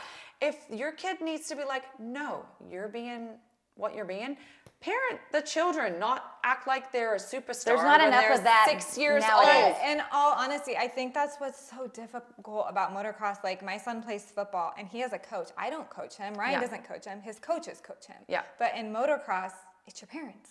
Yeah. And then you get to the pro rank and then it's just like, clip, bye. And it's a whole weird dynamic Transition. for everyone. Yeah. So, Well, you think about a lot of the most successful racers kept their families around, actually. we've talked about it, me and Nathan. Yeah. Their parents were still together. Going to, is that what you mean? Yes, The families, the yeah. family unit. Yes. Traveling to those races, the Yep. ones that, you know, started, I mean, and then here's me. So you've got James's whole family, Ricky's whole family. I mean, they came like rolling deep with all these people. And it's like, here's me. But everyone had their person, whoever that is. And I think a lot of people cut off what worked for them because the man friend trainers well, the came teams, I mean, in our instance, the teams told them, you know, Yeah. like, your parents have no place there. And but in all honesty, I didn't bring my parents, you know, my parents sent me to university to go be a nurse. in. Yeah. I didn't bring my mom and dad with me on my first day of my job. You And know, I so think it is there's a weird different- dynamic. It is It's just- different dynamics for moto is every crazy. person. Yeah. It is. And back to the thing, do my kids listen to Chad? They do. But he also coaches them in a way that makes sense. Like a true Like coach. most kids actually outgrow their parents' capabilities of their coaching levels Totally. and their riding levels. So they're saying, do this, do that. And they're like, that does not make sense. They're going just against hold it it. wide open. And you're Yeah. like, that's not even a thing. Yeah. Like, that's just like, literally, I'd end up. They have a mic on for the video. They're like, this motherfucker don't know what he's talking about. 100%. Yeah, you know, and so most parents are telling their kids to do something where it's really the opposite. And so, again, Chad coming in to help coach some of the things, and it's like a lot of what they're thinking works. He's like, let's come back to here. They've got false data. They've learned it somewhere. Either, I mean, everybody's a riding coach at this point, you know, and they're really not.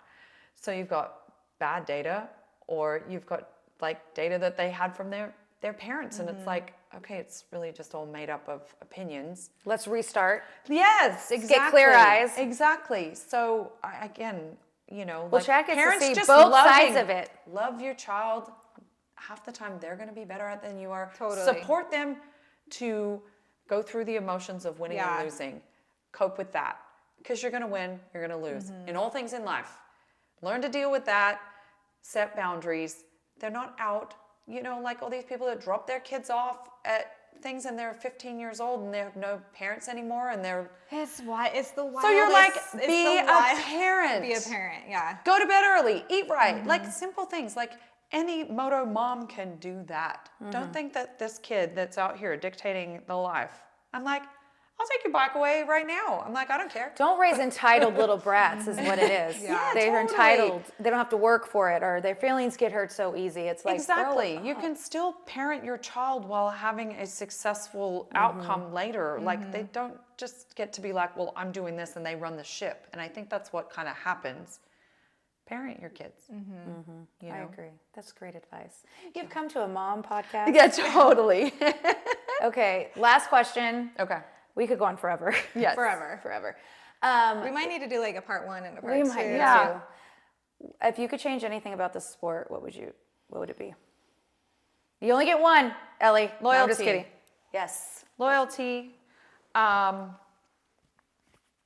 I will say the Reeds are very loyal to their brands, and we've given up many things to remain loyal and right, and also to have integrity. Can I put loyalty, integrity in the same sentence? Yep. Because I think there's a lot of people willing to do whatever for whatever, and I'm like, you know, your integrity matters, and that'll be the thing that you look back on yourself and, you know, Be remembered for. and be remembered for, and remember your own self and go, I'm proud of that, you know, like I'm proud of the fact that I did it with integrity. And so I will say that for ourselves, my family, our name, that, you know, loyalty and integrity is a big deal.